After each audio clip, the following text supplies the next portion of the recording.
start, so you say go. Alright guys, we're streaming on my channel, so if you gotta have language or anything like that, just be aware. He just has to hit that. He has to hit the button right there. It'll go. Whatever the button is that makes that go, it's ready. Just need to hit the start button.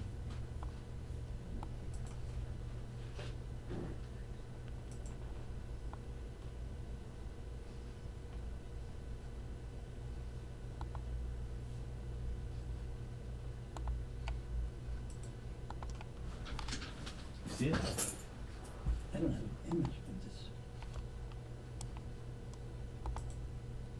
Hello, hello, hello, hello. Why aren't you streaming? You ready to go on? Can you guys see me, guys?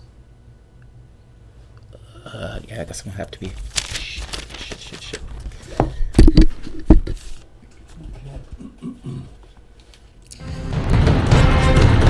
Ian, I love you, man, but your timing is worse. Feel you. Okay. Go ahead. Oh, right.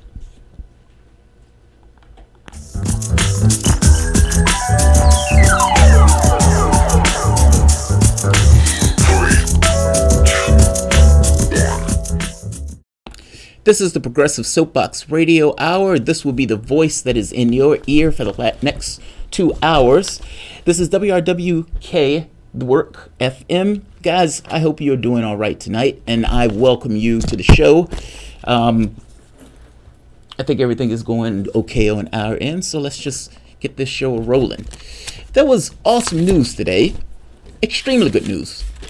So, when I was raised, one of the things that I learned from, early on, just in dealing with my mom, she's the nicest person on the planet, and I am less the nicest person on the planet. However, there is a lot of her in me, and sometimes those things, come out. However, so when I was raised, one of the issues that I learned from her is that when you're dealing with people are different. And what I mean by that people are different, how you interact with one person is not necessarily an absolute. You don't necessarily interact with everybody in the exact same way because, again, people are different. My mom is the nicest person on the planet. She will bend over backwards for pretty much anybody, even if it puts herself out. So when you're interacting with her, you have to know that going in, not necessarily try to take it all. You have to be balanced in the way you engage with her, just from the standpoint of fairness. You got to take fairness to some degree in your own hands and really mean fairness. This also goes into the appraisal of the individual, because after all, this policy or this thought is to some degree an appraisal of the person that you are working with or you're dealing with. I think this person is X, so I'm going to engage with this person in a particular way. And you can't engage with everybody the same way. There's some people who are selfish. There's some people who are self-centered. There's some people who have a certain degree of hubris associated with their character. And again, there's some people who are extremely giving. You have to come up with an appraisal of all these things. I say this to say, in a personal space, this is not the easiest thing to do. In a political space, it gets that much harder. What I mean by this, when you're evaluating political candidates, the same faculty to some degree that you're using to evaluate people, you are also using to evaluate political candidates. And this is, to some degree, has a certain degree of bias built into it because you don't know these people. And ultimately, what you're seeing from these people are the things that they try to shape around them, meaning the narrative and the image. Obama is a brand. Obama is not a person, at least in the political space. He is a brand like a pair of jeans or like a Pepsi commercial. For all intents and purposes, the narrative that the people shape around them are not people. What do they do in the office? What do they do in the office? Enter Donald Trump. Now, this becomes infinitely more difficult when trying to appraise Donald Trump's behavior because Donald Trump is a wild card in many respects. I mean, for the most part, he was running in the Republican primary, so I didn't have any doubts about who he was going to cater to.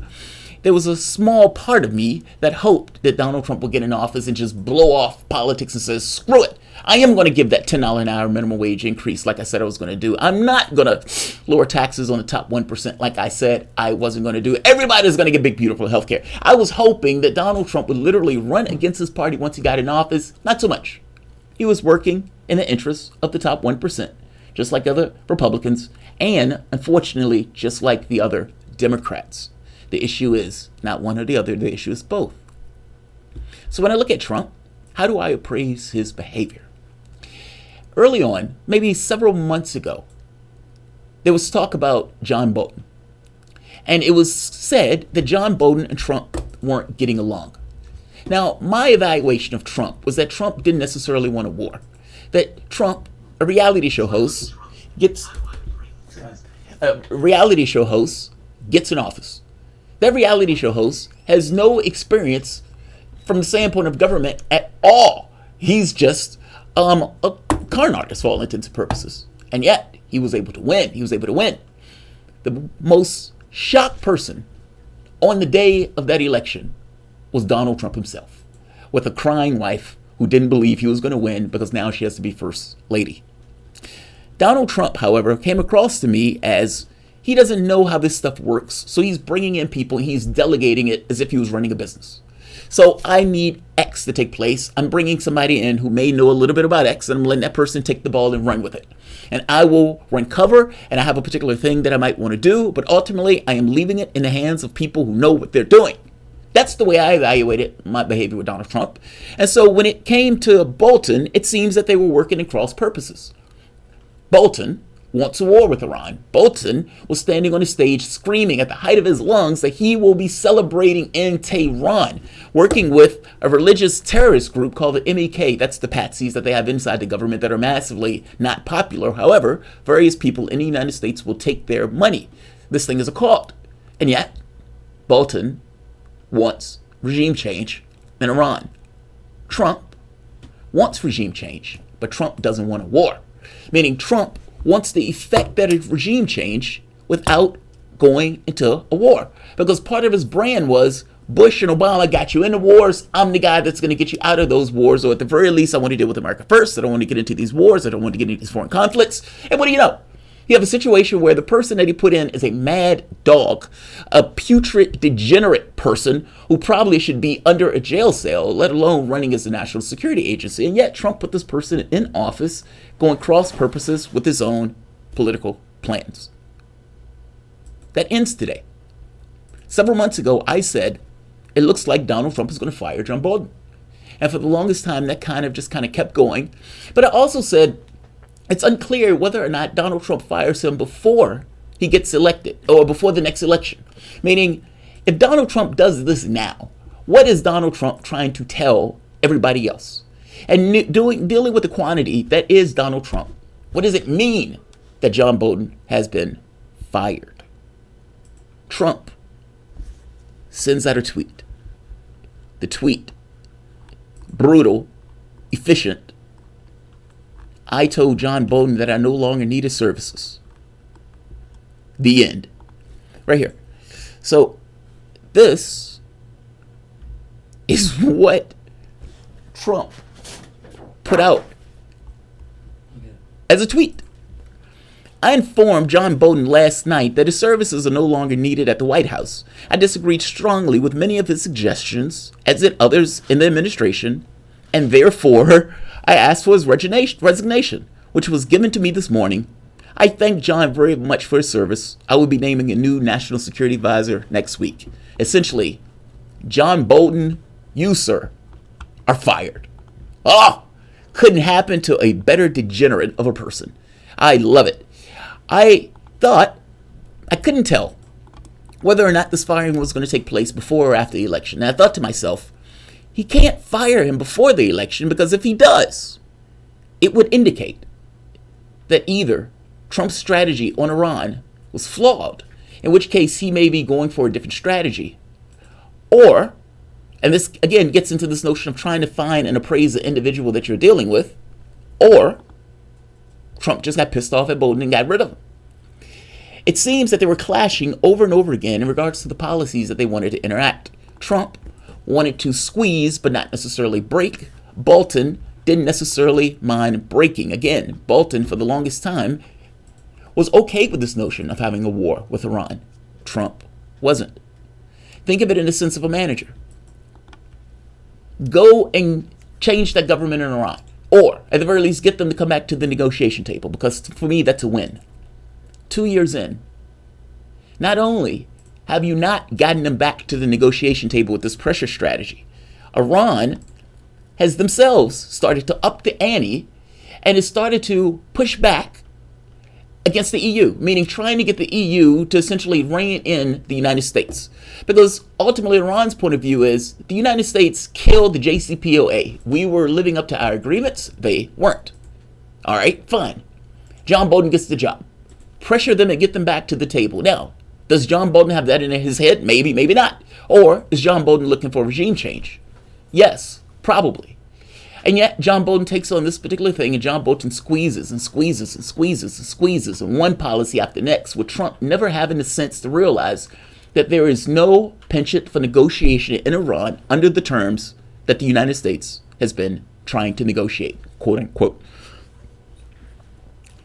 He fails. He fails spectacularly.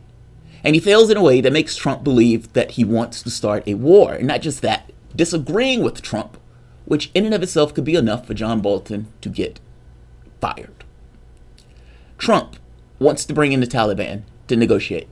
He wants to get America out of Afghanistan. Good.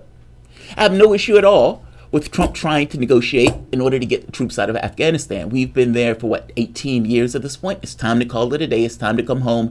And I don't understand those people who want the United States to be in a place for 100 years. Whether or not the Taliban thing was the right approach to go, who knows? People can argue about that point. But at the very least, he, beyond any other president, was trying to get America out of Afghanistan. It fell apart. Bolton was against it. It's possible that this was the last straw where Trump said, I'm done, son. You're out. You're fired. Now, Bolton fires back. Because Bolton's argument is, you didn't fire me, buddy. I quit. I gave you my resignation and you accepted it this morning. He was pretty obstinate about this. And I would imagine that you have two egos involved. And I got to be honest, I don't necessarily care whether Bolton quit or whether Bolton was fired. I am just one of those people with a long list of people, even Trump supporters, that is glad he is out. Bolton should not be in an administration. Bolton should be in a prison. We're talking about a person who literally was attacking the International Criminal Court because he thought that he could be held up for war crimes. Even though the United States is not a signatory, Afghanistan is, which means the United States is eligible to be held for war crimes. Bolton being one of those people. We invaded Iraq on the premise of a lie. Bolton, one of the architects of that war, we were responsible for nearly over a million people dying. That was us. We did that. Bolton was one of the spearheads of it. So you can imagine that a president who for the most part said he wasn't into all these wars, bringing Bolton on gets to be a little weird. So finally, Bolton, John Bolton, is fired. The mustachioed man himself, the guy that nobody likes, the curmudgeon, has lost his job. And today, the world is a bit brighter because of it. This is WRWK with Community Radio. Guys, if you enjoy this content, you find yourself coming back to this channel often, I want you to like this video, share this video. And if you really dig it, especially if you are in the Virginia area and you would like to underwrite this content, please consider supporting this content. You can call us at 804-464-1089, or you can contact us through Facebook at The Work FM and on our website. So, theworkfm.org. theworkfm.org. I apologize. Didn't get it all. I'm sorry. Theworkfm.org. Let's see. Do we have any other community messages that you want to interject? There are a zillion things I would like to say about this fine community we're building. A and the fine zillion. one that's here that we're building around. But I'll leave it to you. If you allow me to make a few more shout-outs, I'd be happy to do that. Go for it. There are some great people who have been supporters of us for eons. Well, just short of an eon, but 2 years, that's almost an eon. And those fine people, being modest, didn't want to be called out by name, but I'm going to call out their first names, and you can just imagine to yourself who these incredible people are, because you have a lot of incredible friends out there. you, friend, are not the only incredible person in our listening area or streaming area. There's Norton, Lee, Karen, Marty, Leslie, Lisa, Mark, Stephanie, and Ron. No less than Ron. Stephen, that's a PH, Stephen with a PH, Josh, Kirsten, Richard, Jamarl. You may have heard him recently in this very same microphone. Anyway, and these are all people who have made a big difference in this station, being here and prospering and bringing data to you that you can use to sort through the noise, the absolute noise you get from the commercial media. I want to remind you folks, you probably don't need reminding, the commercial media makes its money by selling advertising. You do not make any money by you being smarter, by us having better politicians, by you understanding the world, by folks leaving a better world for their kids. None of these things make the media wealthy. No. The media gets wealthy because they sell ads, and those ads can be absolutely anything the FTC doesn't explicitly ban. And let me tell you, there's a lot of range in that. So, I'm not saying that media is bad. Commercial media isn't bad. It's just amoral. That's all. It just doesn't really care. You know? And if it cares, there's somebody in the boardroom who says, get off that feel-good stuff. I want profits. Well, anyway, that is media. I don't want to sound cynical. Back to Jamal. Well, I don't think it's cynical. I mean, that is media, right? I don't think that's a cynical perspective. I mean, ultimately, media relies on not donations, relies on people to buy ads, and those ads essentially fund. The catch becomes, do the ads and the revenue that they get affect the content? Yes, that's the question. I think it is. I mean, because, look, I don't know if it's an issue of class, or I don't know if it's just the issue of they kind of orient themselves around who they're with. But if you were working at a newspaper, let's say Washington Post, would you attack the owner of the newspaper? I mean, there's a situation where one of the people wrote an article critical of Jeff Bezos or one of the companies, and he ends up getting chastised within the company. I mean, the union itself was even pushed back on him. Yeah. Part of the reason that Sanders was trying to push through that bill that would protect and isolate reporters and so forth so they couldn't be punished by a corporation or a company that owns them was that very specific reason. We want these guys in a kind of capsule where we don't necessarily where they can't be adversely affected. So I want to talk about superdelegates. I'm sorry, John? I want to talk about superdelegates. Don Toast. Sorry, I'm this way. I got tinnitus, sorry. I want to talk about superdelegates. Okay. So, would you like to be on the air, John? The superdelegates thing. Would you like to be on the air? Last year, okay. Lefties. In fact, it was more than last year. It was several years ago. We have a caller. John Toe on the call. Okay, what does he want to talk about? Oh, and John, the range of your topic. He's got different topics arranged for his show. But what's your area of comment? Elizabeth Warren. Okay. Well, I haven't got to her yet, so let's. That's going to be in a few. So let's ask John Show if he'll call back in a few when we get to. John, you're listening to the show, right? Can you call back when he gets to Elizabeth Warren, because he wants to make a point. Yeah, and I'll ask for calls. So let's do it that way. I'll ask for calls when we're up and ready for I'm calls. standing by. Thank you. So I want to talk about superdelegates. Now, last year, the left looking for wins, and what I'm calling the left, I'm calling the Democratic left. People who are in the Democratic Party who, for the most part, trend to the left, but still want to be within the context of party politics, meaning looking at it through a tribal lens, despite trending towards the left within the context of that tribal lens. People like the Young Turks, people like Justice Democrats, all these guys. Bernie Sanders was pushing the superdelegates to get rid of. If you remember, in 2016, Sanders was cheated. And for those of you who say that's not true, I can sit here and read to you the entirety of the article that Donna Brazile wrote on this very specific topic, and nobody with a rational mind will come away with that and say, okay, that wasn't cheating. Hillary Clinton had complete control and domination over the entirety of the party and the DNC and had put the party on an allowance. It's a deal that they had to write because they were broke. She had control over the party just from the monetary aspect of paying off the loans and everything else. Not to mention Debbie Wasserman Schultz, who used to work with Clinton, who was head of the DNC, just handed it over to Clinton. So all of the money and all of the decision making, for the most part, will funnel back to New York. Before the primary was finished. Before it was finished, they cheated. They lied about that continuously. The DNC went into court and said we can lie when we want to lie, and we can cheat, and we could pick a person in a smoke-filled room if that's what we want to do. We are a corporation. And fact of the matter is, they are a corporation. The DNC and the Republican Party are two corporations. They take turns deciding on who's going to ride the bus. Think of it as if you had a company, and that particular company filled positions for other companies. Let's say like a human resource company. And one of the parties says, all right, we have ideas on how to drive this bus, and we are going to get in and we're going to ride this bus, and you're going to vote on who you want to ride the bus. That's essentially all it is. Well, they cheated. They undermined the democratic process of things. And in undermining that democratic process, a lot of lefties left the party. And good form, good riddance. If they're cheating you, you should not be a part of that institution. And if the institution is literally getting in court saying we can lie, we can cheat when we want to do those things because we're a private corporation and you can't do anything about it, then you should have qualms about a party that does that. And not just qualms about a party that does that, qualms about anybody that is associated with that party and has ingratiated themselves with that party, because they would, for all intents and purposes, fall under the same leaf, especially, or the same branch, especially if they are associated with the party. Lefties fled.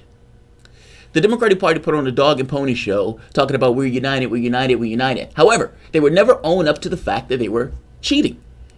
Elizabeth Warren comes out, they rigged it, because she read Donna Brazil's letter, or a message. And because she's a rational human being, she looks at her and says, yeah, they rigged it. The very next day when the party gets to her, they didn't rig it. People who understand it got it. And lefties left. The Democratic Party went with this notion of we're united, and tried to get those lefties back into the party politic without ever dealing with the fact that they outright cheated and undermined the democratic order itself. Lefties, looking for any wins, got superdelegates curtailed for the first round. What that means is, the first round, if somebody wins it outright, maybe just win it outright, then the superdelegates don't come into play. One superdelegate in some of the states have the power of 10,000 voters. This is a grossly anti-democratic system where the elites of the party essentially are allowed to influence the vote tally of the party itself. Last time around, Hillary Clinton had so many superdelegates lined up before any votes had even counted. The process looked like it was cheating. And superdelegates, even if you want to say that's part of the democratic system, yeah, that's part of a democratic system that officially allows rigging. It's official rigging. Just because superdelegates is part of a system that they voted on doesn't necessarily mean that the process is going to be fair. You can't tell me that you have a bunch of people with the influence that these guys have, meaning they're political leaders, which already gives their voice a certain amount of weight. But on top of that particular weight, they also need the votes and influence of thousands of other human beings. Deborah Wasserman Schultz was honest. She said the point of the superdelegates is to stop grassroots candidates from getting into the process. I cynically last year, when all of these lefties was cheering, yes, we got rid of superdelegates for the first round. I came on my show, multiple shows, and say, what are you cheering about? They haven't gone anywhere. The superdelegates are still there. They're just there for the second round, but they're still there. Why are you assuming that there will be no second rounds? And here we are. All of the campaigns at this point are preparing for a second round. One of the political ads that came out today said Joe Biden's campaign is like looking at a dying corpse. They're waiting for him to fall apart. Kind of my argument. They're waiting for Joe Biden to fall apart. In which, after he falls apart, well, there may be a situation where there's multiple votes, where Warren gets some votes, and delegates, meaning some states.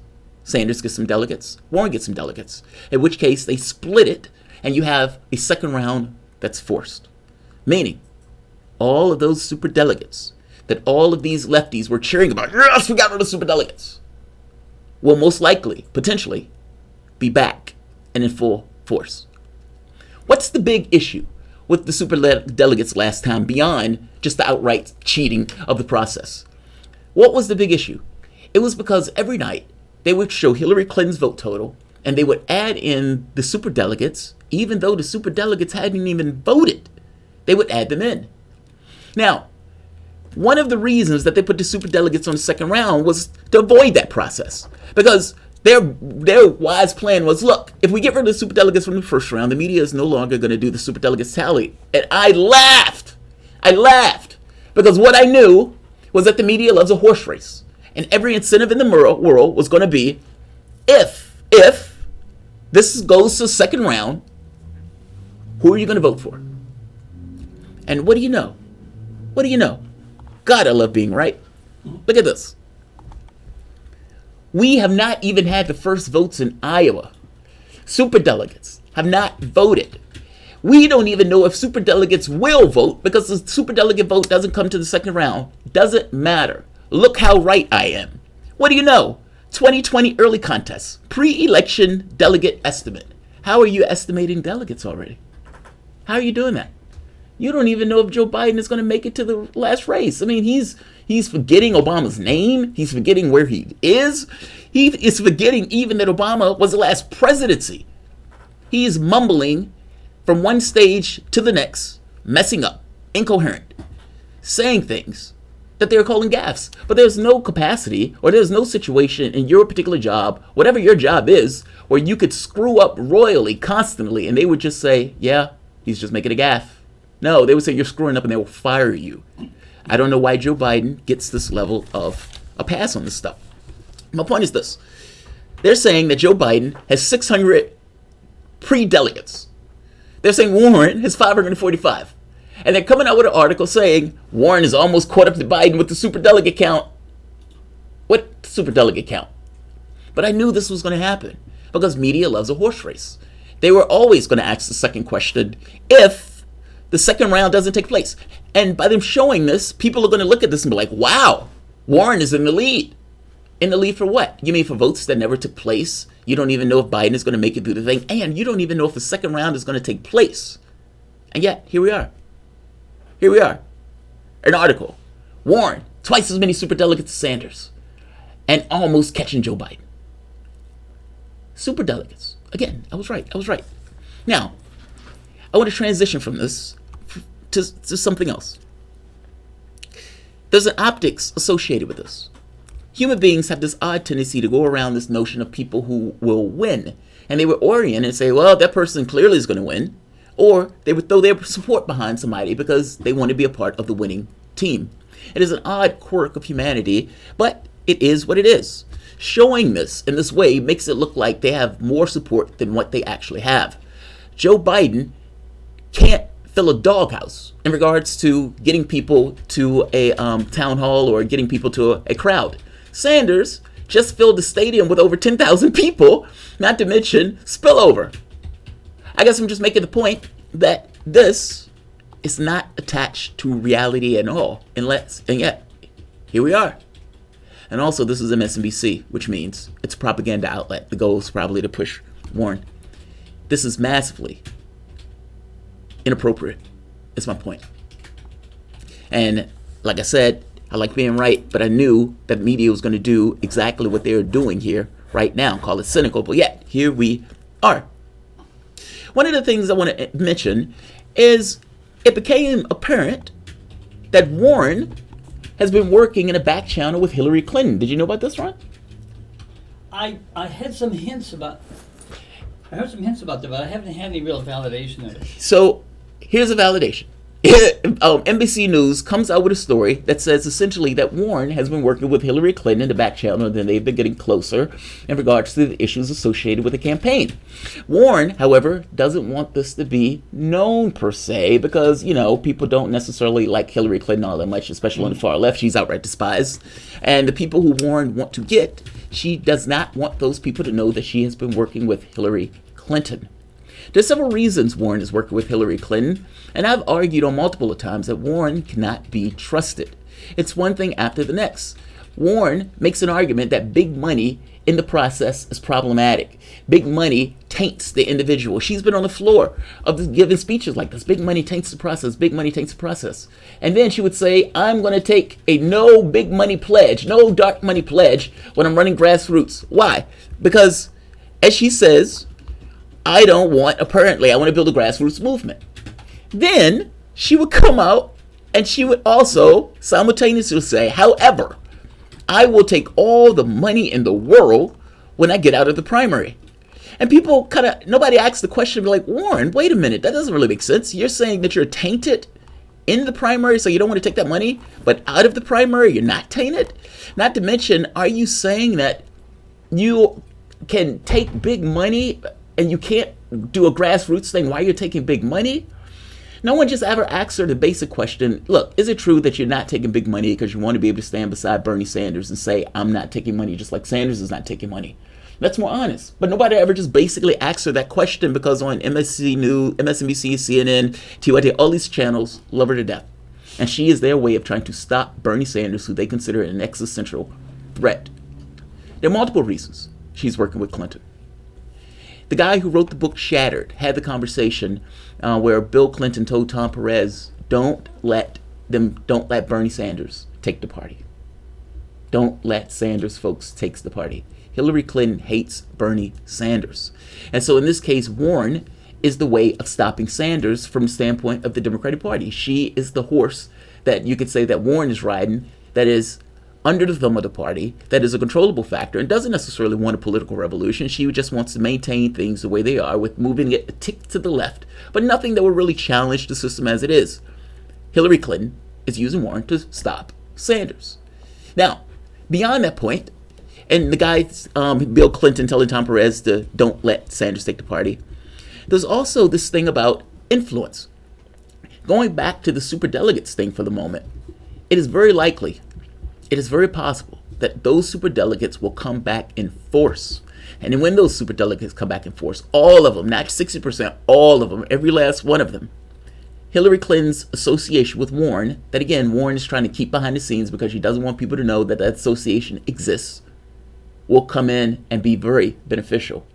If you don't believe that Hillary Clinton is still a force to reckon with, especially among the established order of the party, that established order that still may be not entirely sold on Warren, even though they would prefer her over Sanders because of the populist stuff, Clinton is an asset. Clinton is a major asset in ensuring that Warren can get those superdelegate votes.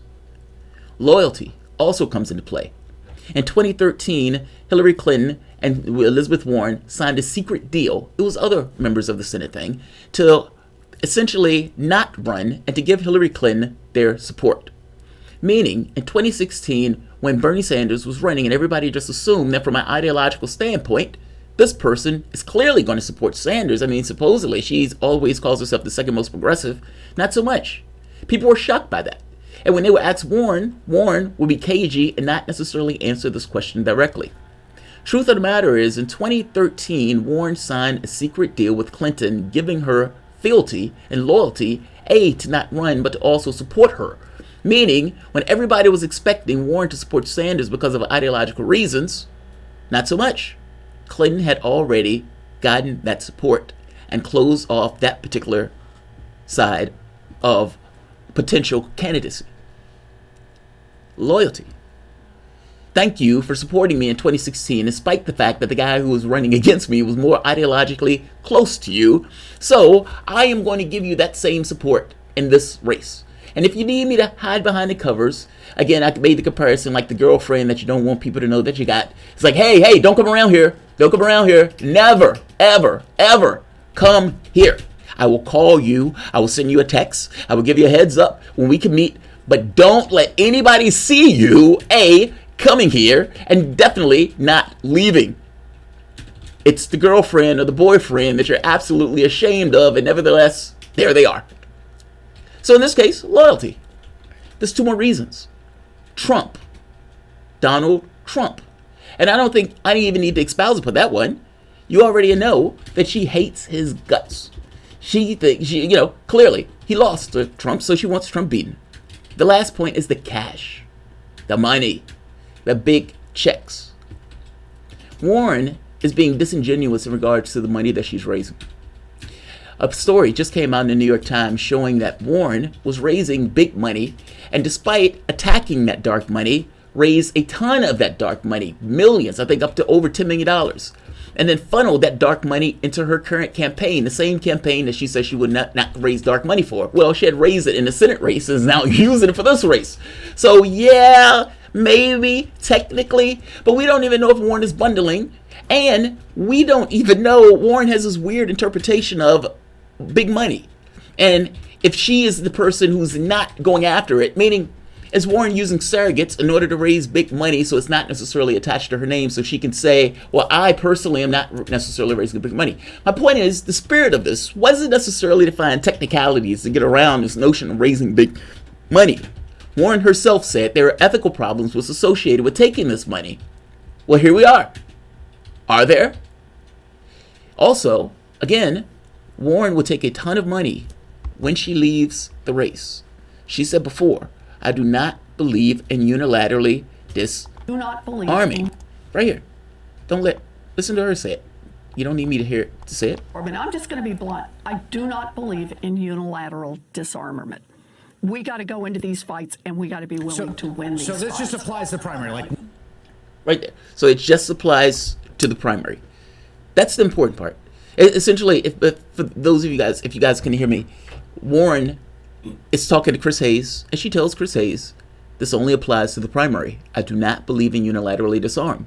Chris Hayes is shocked by this because Chris Hayes realizes this makes no sense. Wait, you're going to raise all the money that you want in the general, but in the primary you don't want to do it? Elizabeth Warren looking odd. Yes, I don't believe in unilaterally disarming. You got to get all the money you can. Chris Hayes doesn't ask the very next question. Wait, that doesn't make sense.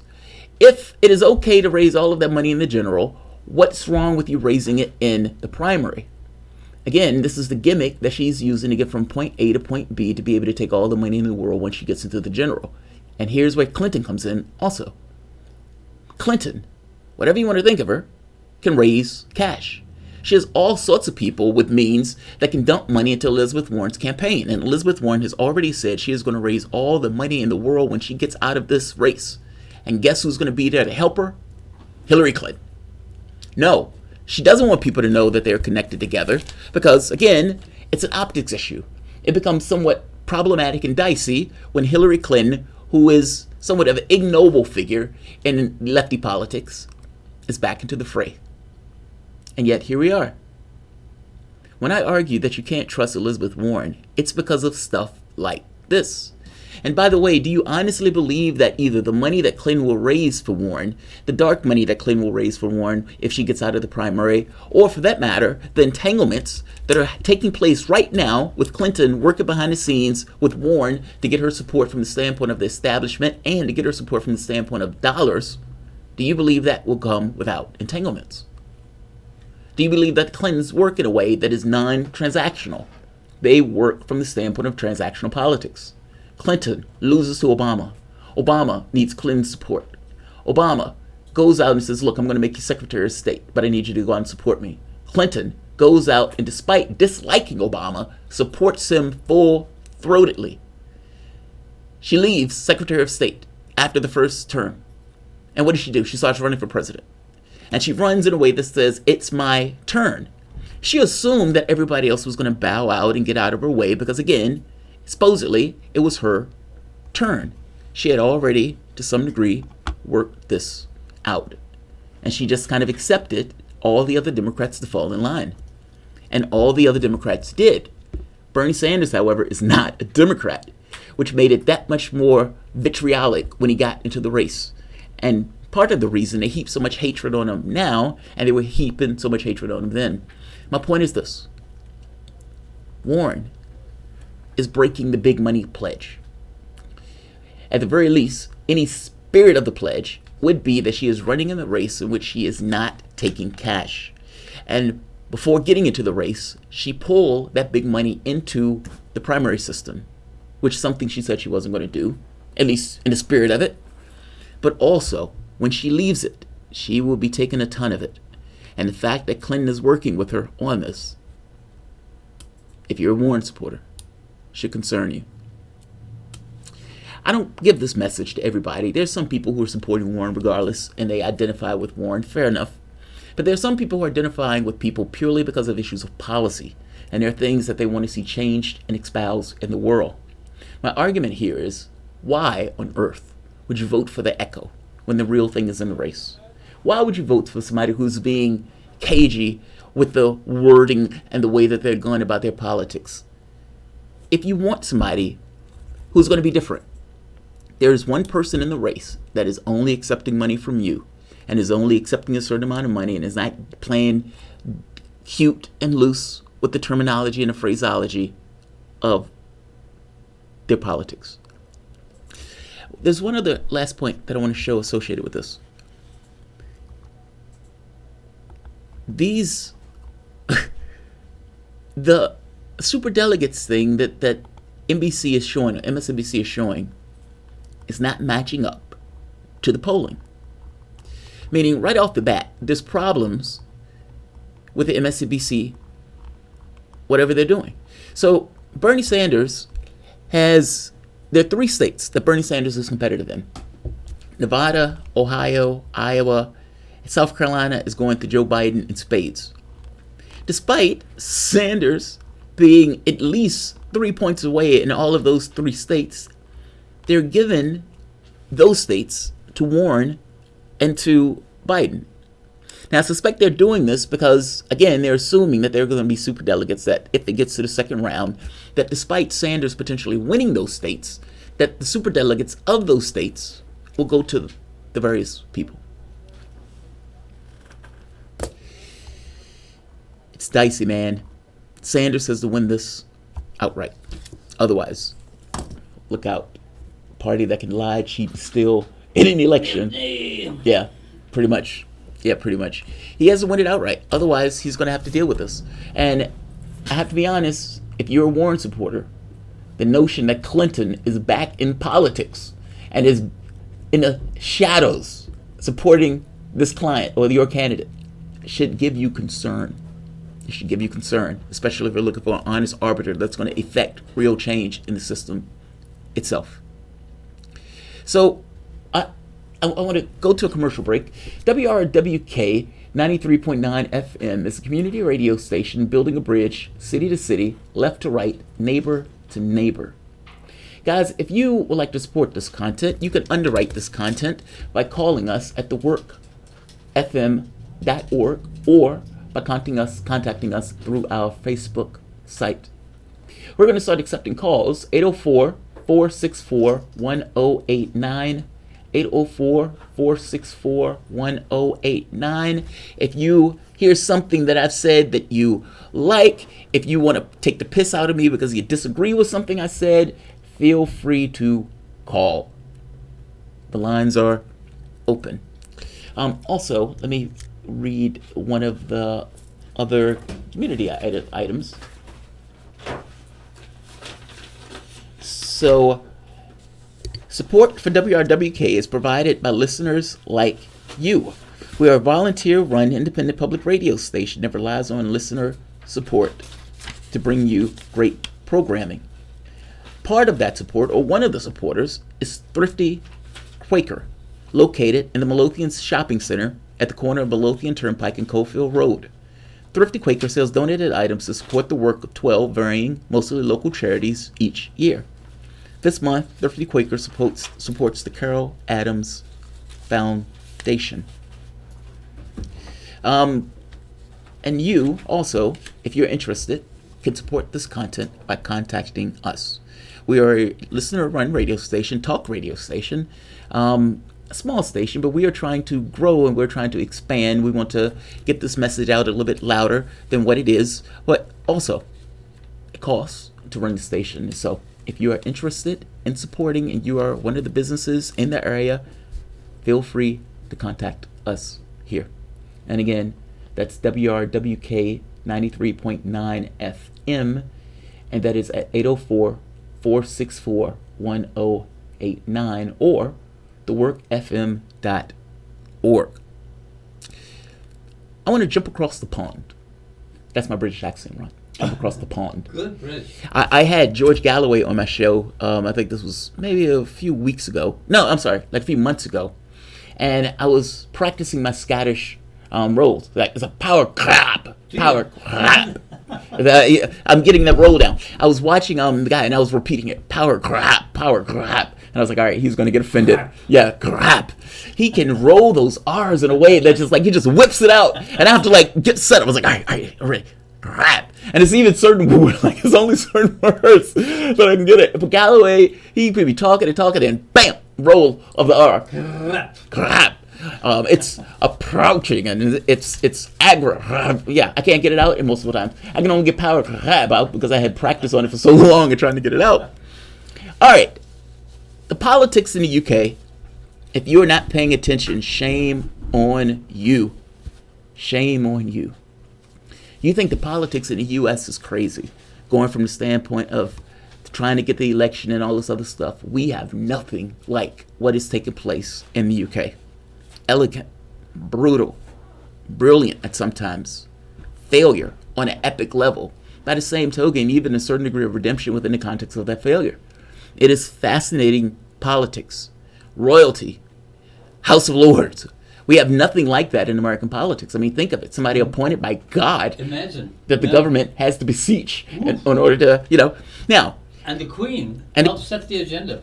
Yes, she does. Now, the question I had when I was in the UK is, does the Queen really have powers like that? And they said if the Queen tried to exert those powers, they would strip those powers away from her in a heartbeat. Meaning, the Queen does have agency, but if she ever used the agency, will the agency be endured? Because it's very possible that it would create a constitutional crisis if the Queen ever comes out, locks up with the government. Recently, Boris Johnson, the new Prime Minister, asked to prorogate or suspend Parliament. What that means is that he's asking the Queen to essentially end Parliament for a period of time.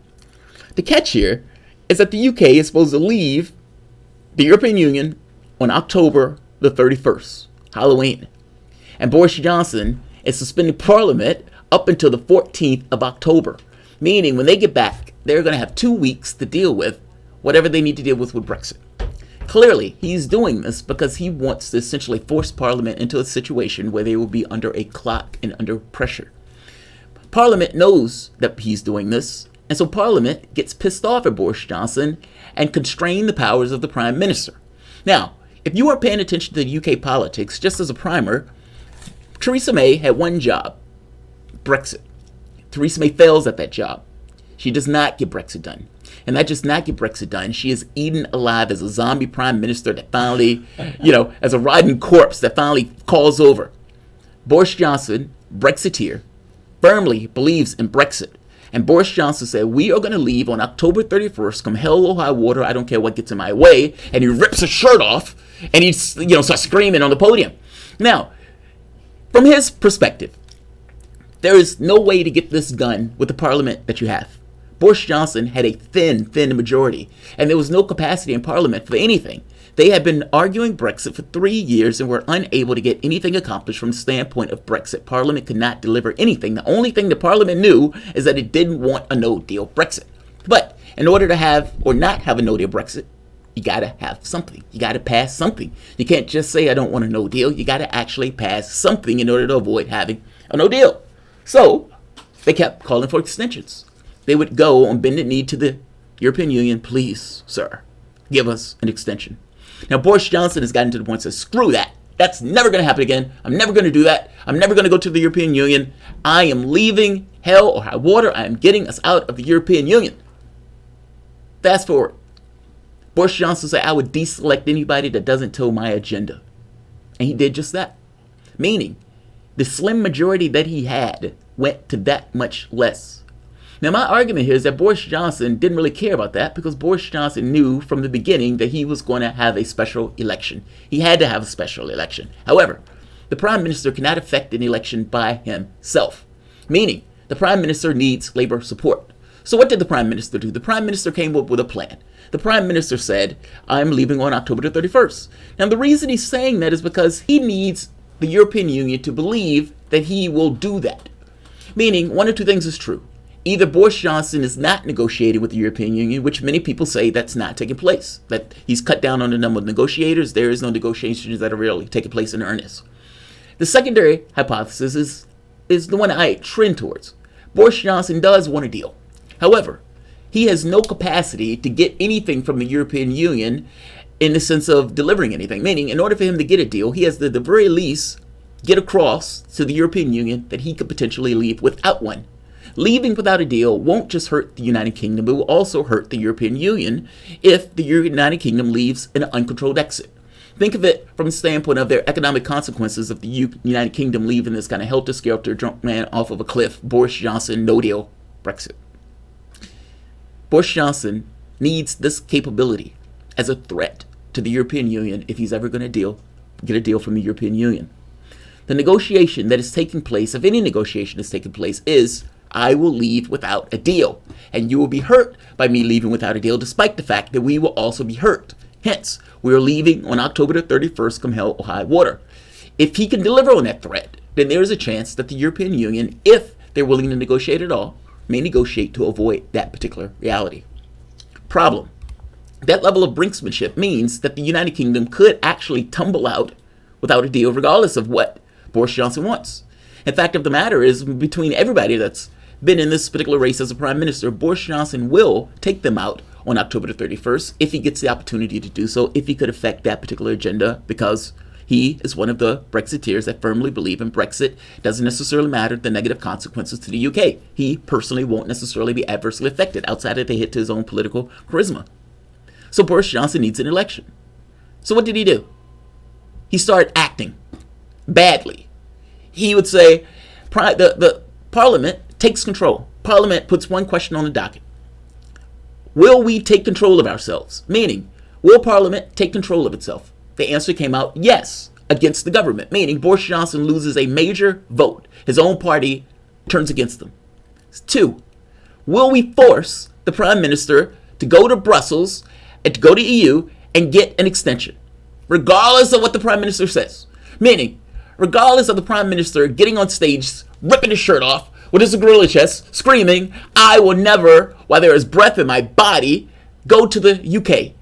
He said, quote unquote, I would rather be dead in a ditch than go to the European Union to get an extension.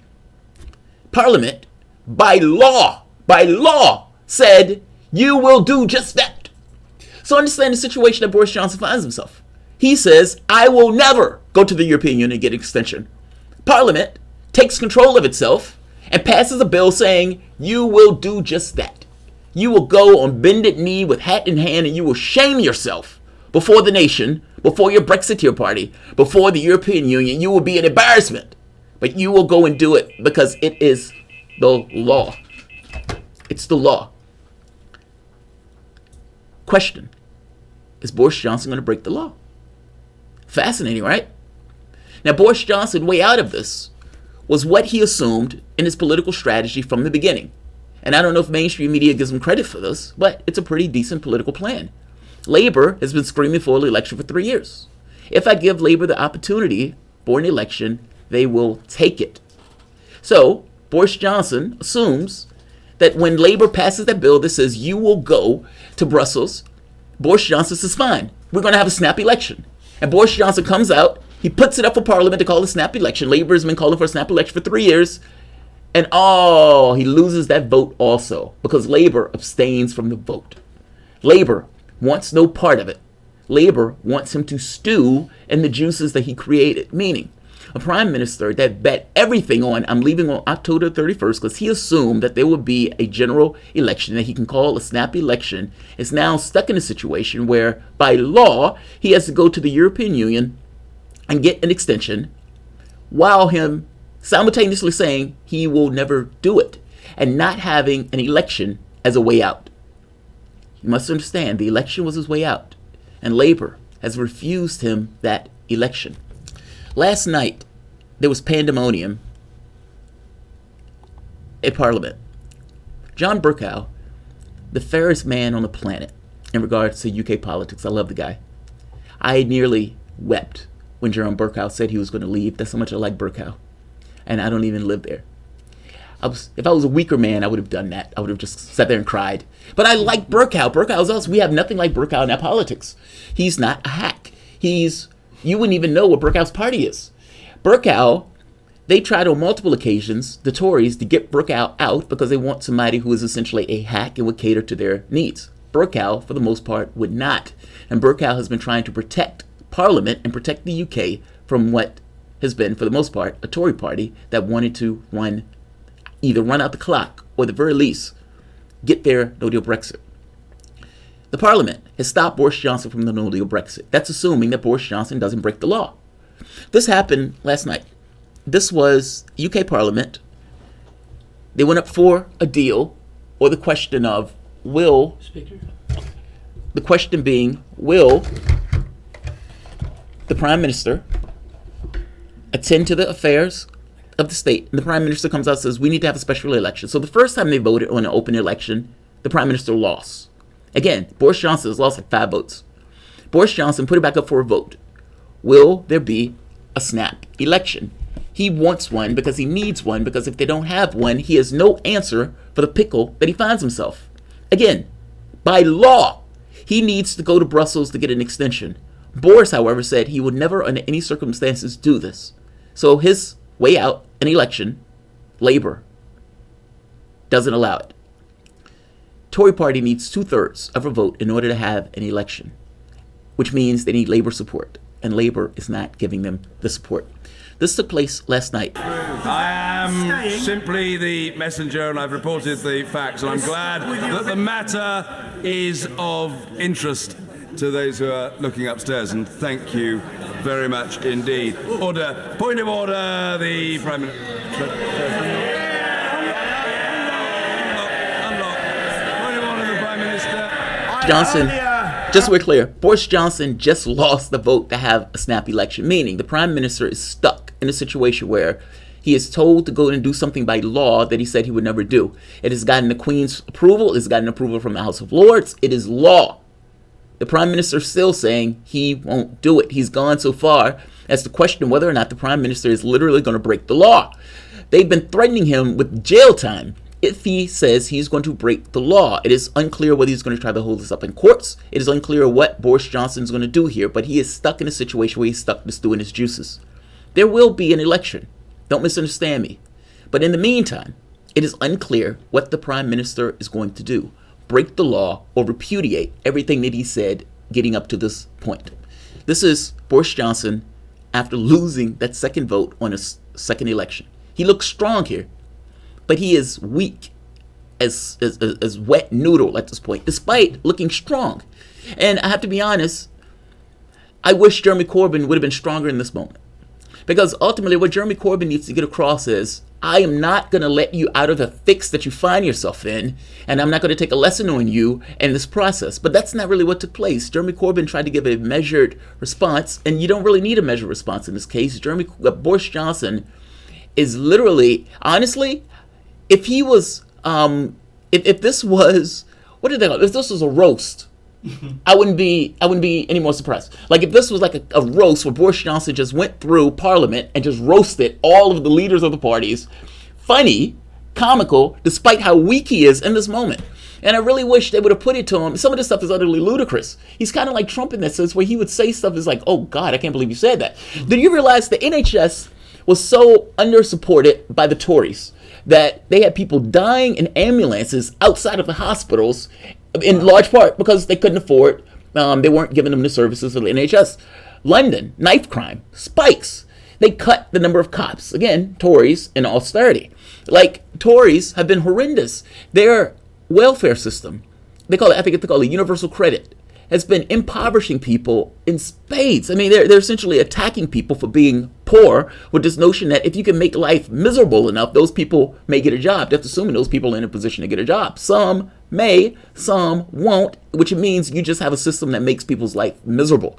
This is the Tory party. This is what they are. Yeah. That doesn't stop Boris Johnson from getting out there saying, oh, Labour is wasting so much money by not having a special election. It's like, are you serious? He's like, oh, money could be used for the hospitals. And people, and Labour is like, are you serious? They're like yelling at him. Right. It's like you care, but it doesn't stop him from saying it. Donald Trump will get on that stage with Joe Biden and say, I've been letting black men out of prison and you were putting them in prison your whole life. And people's mouth would hit the floor. You think Trump would stop one iota? He would say, you've been voting for these wars and I've been trying to stop these wars. And he would hit Sleepy Joe that barely knows his name sometime, with all of that stuff on a debate stage without a hint of hypocrisy in his voice at all. He would do it. Wouldn't stop at all. This is what took place last night. It was utter pandemonium because, what's his name? Burkow, at the end of this, didn't want to leave. And they sent, the Queen sent, I can't think of her name, the Lord Magistrate or something, but she comes down, essentially forcing them to go. I think it's like the Black Hand or the Black something. But it's a woman with a sword who essentially is coming there to say Parliament is closed. At midnight, all of this stuff needs to stop. The Queen has closed Parliament. The House of Lords has agreed upon it. Parliament is closed. Burkow, in some degree of protest, stands there and almost refuses to go. Because Burkow understands that everybody knows what's taking place. Burkow is pissed off. Labour and many of the members in Parliament are pissed off. And all of them lumped together in order to tell the Prime Minister, you will go. Now the question becomes, is the Prime Minister going to do it? And it is unclear whether the Prime Minister is going to break the law, whether the Prime Minister is going to get somebody to call a no-confidence vote on himself, whether the Prime Minister is going to resign and then try to run in the race again to win it. Because despite all of these failures by Boris Johnson, he's up 13 points in the polls. Seriously. And that's not just one poll. In multiple polls, Boris Johnson is leading in spades. The public in the UK wanted to leave. And Jeremy Corbyn policy makes no sense. And I'm a Corbyn supporter. Because what Corbyn did was trying to tie the Tory party up in knots. And the way he tried to do that is to take no-deal Brexit off the table. Now, understand what that means. You and I are in a negotiation, whatever that negotiation is. Let's say we're negotiating on comic books.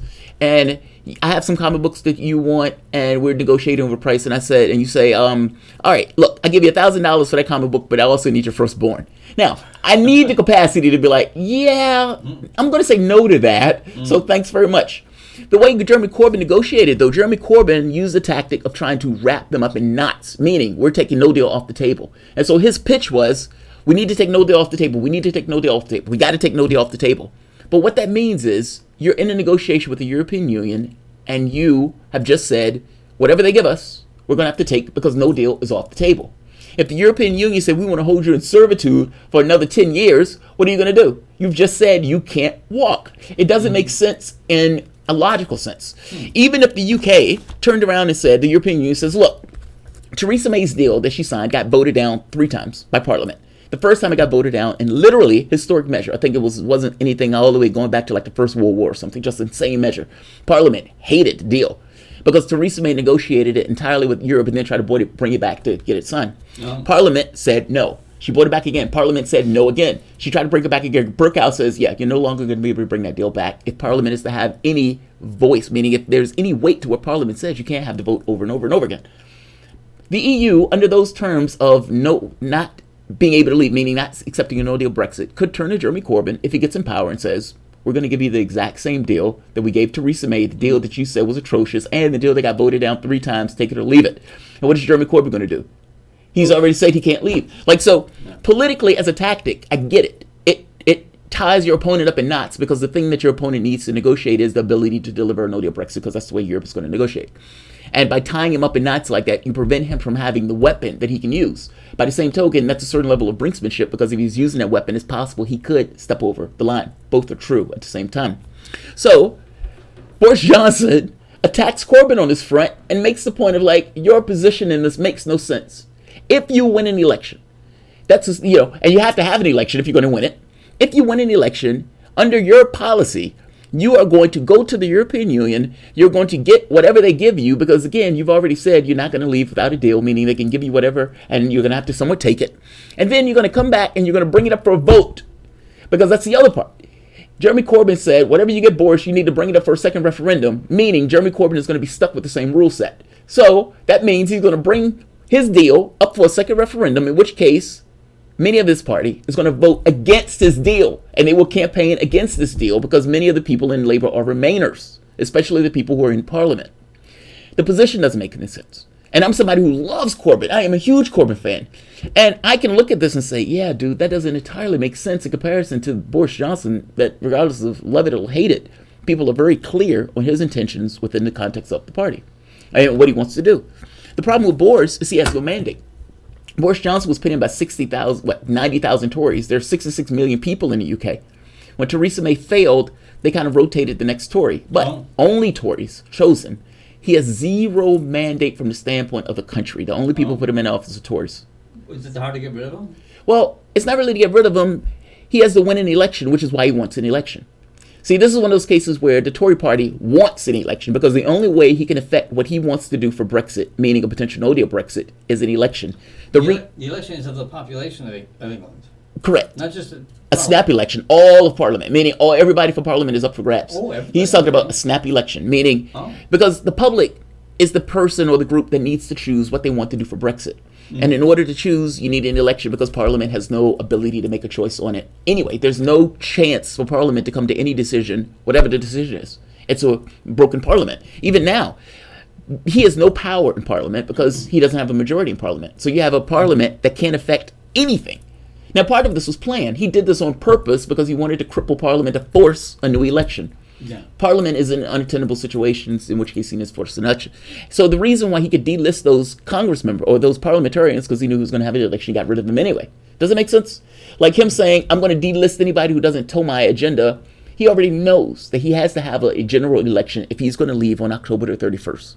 And so it doesn't matter if I deselect these members. These members are going to be running for offices anyway, and the people who are going to be running against them are going to be Brexiteers. And those are going to be people I need to get in office so I can affect whatever I want as my agenda. So, Does that make sense? Maybe you could explain something to me that I, as an outsider, don't get. Go for it. Why do all the people in England want to leave their major trading bloc? Well, it's not all. Oh. I mean, and that's kind of the problem, right? Parliament is essentially the country. And the country ended up with, like 52-48? Or 51-49? Like, it was Pretty close. It was yeah. extremely close. So you're talking about like a razor-thin vote that doesn't really want to leave with a no-deal Brexit. But when they made that vote, nobody really exactly knew what Brexit was. It wasn't defined as pretty much anything. And just like here with Trump winning, well, Brexit was kind of similar. Nobody thought Brexit was going to take place. Nobody thought Trump was going to win. Everybody assumed, because all of the elites were on the side of staying with the EU, that Brexit was going to lose, just like they assumed Trump was going to lose. Brexit was kind of a similar effect to Trump winning in the United States. You had a lot of people who were pissed off at the way things were, and they wanted to stick it to, and the Brexit was kind of the same thing. All of the problems were heaped on this notion of the EU as a problem, as a source of the So problems. they wanted to break the system so it could be fixed? There are a few things. They wanted to break the system so it could be fixed. Some people wanted sovereignty, meaning this issue of immigration, and we wanted to be able to control our borders because, dealing with the EU, there are several rules that go along with your interactions with the EU. It's not just a trading bloc. It's a movement of freedom, like a people, of money, Passports, all that visas, stuff has to be part of the process. And even laws, meaning the countries don't have entirely control of their laws. Like if Jeremy Corbyn wanted to enact what he wants to do for policy, wouldn't be allowed under the European law. Oh. Like, so that makes it weirder. It's like, so you have this policy plan that you want to enact that you wouldn't be able to enact under European Union law, yet you're still sitting on this notion of Europe. Jeremy Corbyn is a Eurosceptic. He's a Brexiteer before Brexiteers even existed. Oh. However, he has been bent into form into this kind of weird Remainer spot that the public is mostly not on board for. Like, the public said they wanted to leave. Hence, Boris Johnson's jump in the polls. Boris Johnson said he's going to leave. The public is behind leaving. They're sick of it. Also, the Brexit Party has one thing on the agenda: leave. That's all Nigel Farage said. We're just going to leave. And so the Brexit Party has gotten like 13% in the polls, meaning between the conservative parties, like 35% in the polls, and the Brexit parties, that's going to be a landslide if they are working together. Meaning if the Brexiteer Party and the Tory Party are working side by side and making arrangements with one another, which sounds like they may be doing it, if the election was held today, it would be a landslide. It looks bad for Labour. Yeah, it looks bad for Labour. How in the world are they going to survive without a trading partner? Well, their argument is we will have trading partners. We have the United States, and we're going to be making The U.S. will turn on them as soon as they are vulnerable. Yes, they will, and they currently are vulnerable. The chlorinated chickens and all that, selling off the NHS, all of these things, and these aren't things that people necessarily agreed on. However, these are things that the Tory Party will do if it gets the opportunity to do so. Cut taxes to the bone. Don't the population understand that? The population is sick of Brexit. And one of the other parties, Labour... Well, I can see sick of the debate or sick of the all of it. Oh, all of it. The public is pissed off. And their thing is, we want to get Brexit over with. The Labour Party, I mean, think of it this way. They had a referendum. And the referendum said, leave. And whether you agree with it or not, there's something to be said about a democratic process where the public is asked, and in the largest show of democracy, the public says, "Yeah, we want to leave," and then you have elements of the party of the Liberal Party of Labor who said, "Blow it off." Tony Blair was like, "Blow that off." Like, ignore that particular thing. Ignore the fact that the referendum took place. Close. It wasn't really a mandate. It wasn't a mandate, but they made a choice. Like, if you have a referendum here, and then the public, like ranked trust voting in Maine, the public says, "Yeah, we want ranked trust voting," and they pass a referendum, and they say yes. Congress comes in and says, "We don't like that because that undermines our support in the party," and pass a law to get rid of the fact that the public voted on it, in which case the public had to vote again. Yeah. If the public votes, if you ask, in a democratic process, you ask, "Do you want to do X?" And the public says yes. How do you blow that off and consider yourself a democratic order?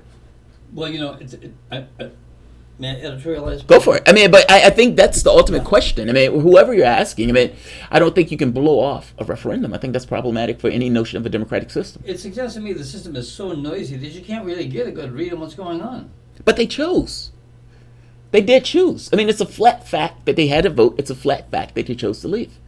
Do you blow off the fact that you had a referendum? And at which point, what's the point of referendums? Well, it seems, of course, I don't vote in England, so it won't upset anybody if I make a decision. But it would seem like if you have an election that so many people lied so much to win their side, and it was so close, it sounds to me like they should have said, "Hey, it's time for some public education, and then an election when you know what in the hell you're doing." What did they lie about? Well, I understand that the Brexiteers were they didn't really speak honestly about what it would be like when they left. Like the fact that they would be in the hands of the U.S. and the U.S. Isn't the truest partner. But how is that different than any election? Like the public, Well, even though the process is really compromised. Even though the public didn't know specifically what Brexit was, but that's on the Labour side too. I mean, Labour didn't explain what Brexit was going to be. They just fought on this notion of leaving the European Union or staying in the European Union. And, they brought up this notion of immigration. You could say that that's a big deal, a little lesser of a deal, but it became an issue. Mm-hmm. They brought up this issue of sovereignty. Again, I think that's a big issue. And I don't necessarily hate this notion of being in control of your laws and borders. Like, it's not that I'm not for or against Brexit. My notion is more of a democratic process on almost an ideological reasons. Yeah. The public votes. They voted, yeah. Do you acknowledge or do you accept the referendum or don't you? And if you don't, what's the point of having a referendum at all? Yeah, I think that's the problem that they're dealing with. The public said they wanted to leave. Yeah. My guess is that there has been so much deceit and mistrust about this. For years, they're going to be arguing about the problems they're going to have losing their biggest trading partner and being screwed by the U.S. They're going to be. I think the Brexiteers have succeeded in tying England up in knots for a long time to come. Maybe. I mean, it's unclear, right? I mean, there's certain things that they were talking about there will be problems, but it's unclear on how bad those problems are going to be. Sometimes they may be magnifying problems, like kind of a fear thing. I think there will be problems, and I think the Brexiteers on this course will be problems. Look, England at some point will reorient itself, and it will be making trade deals with Europe and the United States, all these other countries at some point. Mm-hmm. But mine is more ideological. The country said they wanted to leave, and the polling for Johnson kind of gets across that apparently that still is true. Mm-hmm. They were doing polls. It was like, even if Scotland leaves, they don't care. Even if Ireland leaves, they don't care. They want to leave the European Union. They were very, clear. And not to mention, I think at this point, people have just gotten pissed off and hardened to their sides of either remain or leave. The thing is, Corbyn could have taken, like he did in the beginning, a soft Brexit. Like he could have said, look, we want to maintain our ties with the European Union. We're going to create a new customs union, but we're going to leave and try to get sovereignty over our laws and stuff like that. Mm-hmm. But he didn't have to have a clean break. Like there were other Brexits because nobody really defined what Brexit was. Mm-hmm. He even abandoned that.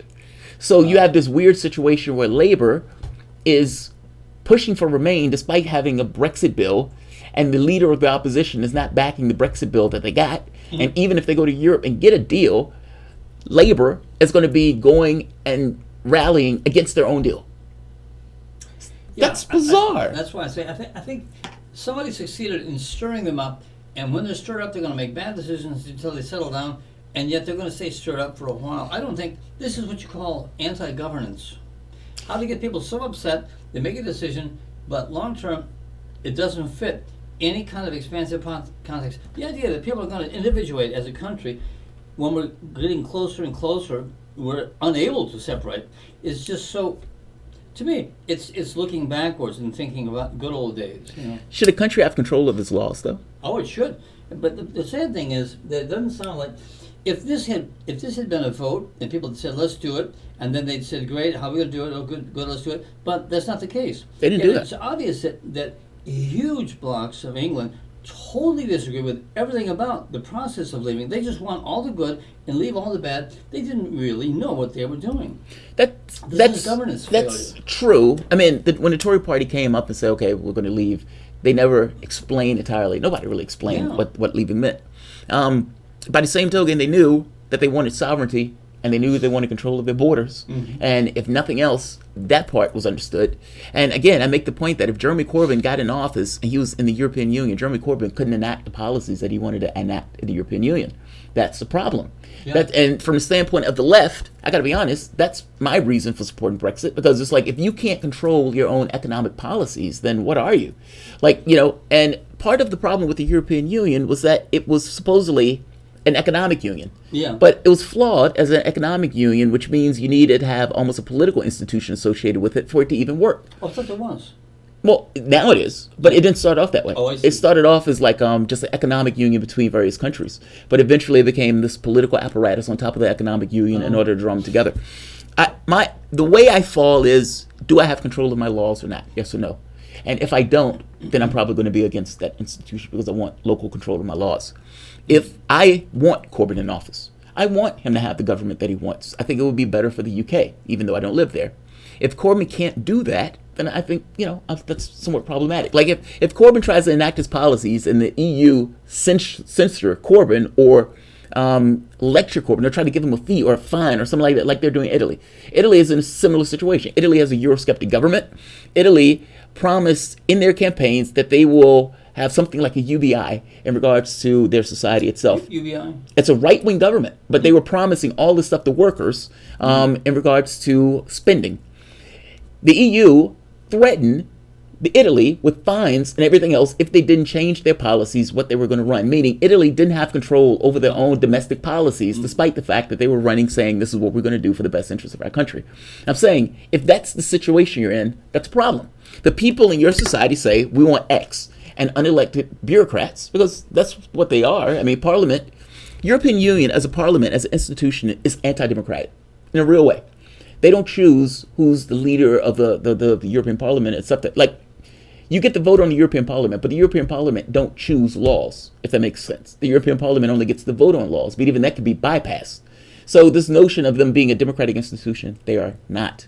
And this is kind of one of those things that people complain about. In the U.S., we choose the president. Well, they don't do that there. They have all of these people who are essentially unelected by the people of the societies in the various countries. So when people complain about that, that's a fair complaint. Mm-hmm. And if it's probably like Alabama not wanting to go along with our yes, discrimination laws. That's exactly what it is. Yeah. Like, but think of it in a sense of, kind of like state versus federal government.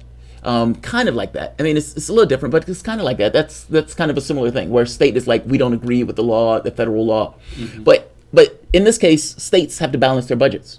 Mm-hmm. And so anything that a state does, for the most part, it has to be put in the context of it balancing its budgets. These are countries, and these countries, they don't look at themselves as united we stand. Like if Texas got hit with a storm, I don't particularly like Texas. I think they, dragged the country down in the way that they vote. It would never occur to me to not help Texas. Mm-hmm. Texas is part of the United States. However, in those countries, those are countries that are part of Europe. England and the UK is a country that's been around for thousands of years. Yeah. Germany has been around for thousands of years. They have their own individual identity. Luckily, it's changed a couple times. But yes. Yes, right. But it has its own identity that supersedes this notion of a European thing. Yes. So when these countries try to pass laws, it gets weird whether, it's like you're not allowed to pass these laws that are in the best interest of your country. That's insane. And so when these notions of sovereignty come up, I feel them. I don't disagree with them at all. The catch becomes several things are true at once. Yeah. UK may be injured by this process, even though they have every right in the world to go through with this process, seeing as the public wanted it. Mm-hmm. And if the public doesn't have the ability to dictate its own laws, meaning put people in power that can shape laws in a way that the public wants, whether I like it or not, I'm going to have issues with that and find that to be somewhat anti-democratic. So that's in a nutshell, that's essentially what's taking place in the UK. The Prime Minister is now in a situation where either he is going to break the law, where he might be jailed, where he might get somebody to call a no confidence vote in himself to force an election, or whether he steps down, in which case he might run in another election in order to, try to get his mandate that he wants in order to get in office. Either way, it looks like there will be an election at some point in the UK. And right now, it is not looking good for Labour. That's put it mildly. By the same token, the Prime Minister is stewing in his own juices because the Prime Minister has said he will never go to Brussels to get an extension, and by law, he is being told to do just that. It's unclear what he does. And they've asked him over and over again, what are you going to do? What are you going to do? Are you going to break the law? No. You're going to Brussels? No answer. What are you going to do? Are you going to break the law? No. However, I would never go to Brussels. Well, both can't be true. He could resign then. He could resign and then try to run it in the election to try to get his mandate. Because right now, he has no mandate. 90,000 Tories does not a mandate make for a country of 66 million people. Yeah. It is fascinating politics. If Jeremy Corbyn gets in power, what is Jeremy Corbyn going to do in this situation? Honestly, Jeremy Corbyn needs to wipe the pieces off the chessboard. And he needs to say, you guys voted to leave. I'm going to push through my Brexit. Because you said you wanted to leave. I'm going to live up to the tenets of the referendum. Nobody knows what Brexit meant. So I'm going to give you a Brexit that I consider to be a Brexit, which I don't really consider I a thought Brexit. Article 50 spelled that out, but not really. Article 50 just says we're going to leave. Oh, gosh. They have the deal, and they have to come to some terms on what that means, like the withdrawal agreement and that type of stuff. And at this point, Europe is like, yeah, we're not negotiating anymore. We're done. We're going to use Theresa May's deal, the deal that was voted down 3 times in Parliament. Well, the way England is acting, it would be hard to negotiate with them. They just don't seem to be able to make up their mind. They can't discharge anything. I mean, like they said, the vote was like 51-49. And so in both parties, the Tory party has just fallen apart. I mean, honestly, part of it is the Brexit party now, part of it is the Tory party. And you have many of these guys become Lib Dems because they want to remain when the other people don't. The Tory party has fractured. Labour has to some degree fractured also because, again, Corbyn is is a Brexiteer, even though he's taken the form of a Remainer. And many of the Labour benchers are outright Remainers. And so think of it as Labour's the leader of Labour saying this is the deal they were going to make, this is our Brexit. And then you have other people who are in his party who say we're pushing to remain. Yeah. So despite what the leader of the opposition wants, aspects of many people who are in Labour want to remain. Meaning, if they did win and if they did get a deal from the European Union, it is very possible that they would vote against their own and campaign against their own deal. It's extraordinary. It really is. All right, I'm going to let you guys hear this. Urge the House to trust the people, but once again the opposition think they know better. They want the British Prime Minister to go to a vital negotiation without the power to walk away. They want to delay Brexit yet again.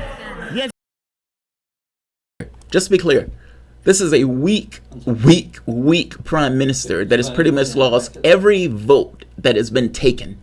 And yet, look at what he's doing. Alpha male. He's screaming at the people in Labour because Labour is saying, I don't want an election. Now, the reason Labour doesn't want an election because it doesn't want to let him out of the fix that he's in. Not to mention they are ill-prepared at this moment for an election because, again, the polls are not great. Also, they want to avoid a no-deal Brexit, meaning they don't want to have the situation where they accidentally trip over a no-deal Brexit. They don't want to trip over a no-deal Brexit by accident, which they don't trust Boris Johnson in this case. So, Labour decides to, again, not allow the Prime Minister out of his fix. So, listen to Boris Johnson, because Boris Johnson, even though he's weak and powerless in this moment, is doing the gorilla thing, ripping off his chest being gorilla male, alpha male, and listen to what he says, because a lot of what he says is true, even though a lot of what he says is utter nonsense. And he refuses to answer whether or not he will break the law. Let's hear him out. Again, without further reference to those who voted for it, handing over to Brussels an extra £250 million a week for no purpose, enough to upgrade more than 5 hospitals or train 5,000 new nurses. And most egregiously of all, not only have they refused to choose the way ahead, they have now twice denied the British people their say in an election. The House cannot choose. It will not let anyone else choose, Mr. Speaker. It resolves only to be irresolute, decides only to be undecided, determined to dither adamant for drift. And so now the House will move to adjourn and resume the state opening and the Queen's speech on October the 14th. And I hope the opposition will use that time to reflect. Meanwhile, this government will press on with negotiating a deal. Those negotiations are a sham. Those negotiations are a sham. Again, the deal that he's talking about is if he can deliver, meaning potentially discharge a no-deal Brexit, the European Union may negotiate with him in order to prevent it. But again, that's brinksmanship. They may or may not. And if they don't, the UK may go over the border. The United States, the country doesn't want that. Meaning, despite the country voting to leave, they don't necessarily have this huge thing to leave without a deal. Boris Johnson seems to be perfectly okay with that.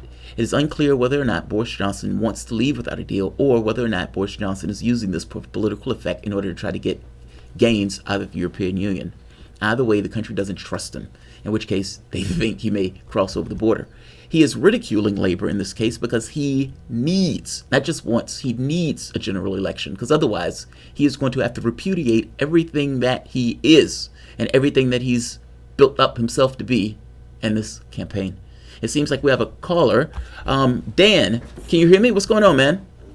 Hey, buddy, man. Thank you very much for taking my call. I appreciate you so much. I'm sorry to break away a little bit from the kind of topic about Brexit, but I heard you earlier in the show talking about Warren, and I thought I'd reach out to you. I've actually communicated with you through Twitter. I'm the Nick Resistance. I haven't been on since February, though, because I call a politician heartless, and Twitter perma-banned me. Wait, you call a politician heartless and they ban you? Yeah, I said, so this guy I knew who was running for office, he was running against this incumbent. Yeah. And the incumbent suggested that his daughter, my friend's daughter, wasn't actually his. And I said, I would wish heart disease on you, but that would entail you having a heart. And Twitter's like, you're banned, you have to delete the comment. How on earth did they ban you for that? Are you... They banned me in February, that's why I have to talk to you. Are you serious? That's utter nonsense. I'm dead serious. Some of the stuff that people say on Twitter, and they give you a hit for that just because you wish heart disease on a guy. I mean, not necessarily saying that it's a great thing to wish heart disease on somebody. However, the guy, at the very least, the guy can... Well, I wasn't wishing him heart disease. I was saying I would wish it upon you, but that would entail you having to have a heart. No, I get that. I'm saying even if you did wish heart disease on the guy, so what? The guy can block you. It doesn't necessarily demand Twitter. Like, bad things against people. That's right. Anymore, unless they're Donald Trump. Assuming you lack a magic wand to do that, I think it's just an innocent remark. Yeah. But anyways, I want to talk to you about a few things. First of all, I watched your video yesterday about Emma on TYT. Yes. And Warren, and I thought it was great, especially Thank you. Because, like, the company that TYT gave that, and Sahil from Progressive Voice was like saying Emma called him out, called Warren out. That is not the case at all. And I try to tell people in the comments section to go and check out your video because I thought it was Wait. PV said Emma called... Wait, PV said Emma called Warren out? Yeah, that's what the Progressive Voice... Oh, that's nonsense. That's nonsense. Look, PV is a child. I mean, ultimately, he's just kind of spoofing whatever the Young Turk says. I mean, honestly, if you look at his content and TYT's content, it's a one-to-one. There's no difference in it. Like, it's the H.A. Goodman of TYT. yeah, right. That's perfect. He's the H.A. Goodman of TYT. They're never going to give him a job.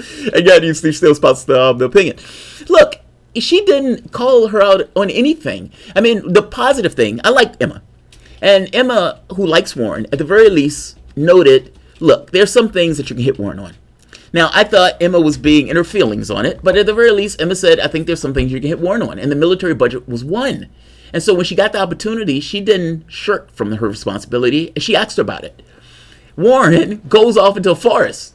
Like, you asked Warren just the basic... She answered a question that wasn't asked. Right, exactly. But then also, but Emma didn't read. She didn't follow up.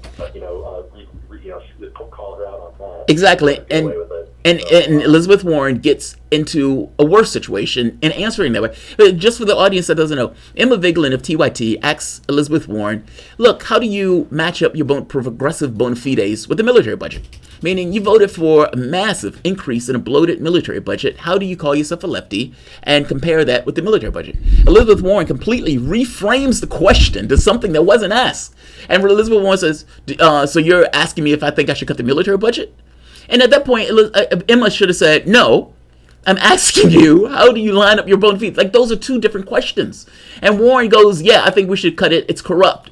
And then Emma never says, oh, wait, you just said you voted for a corrupt budget that you knew was corrupt in the beginning?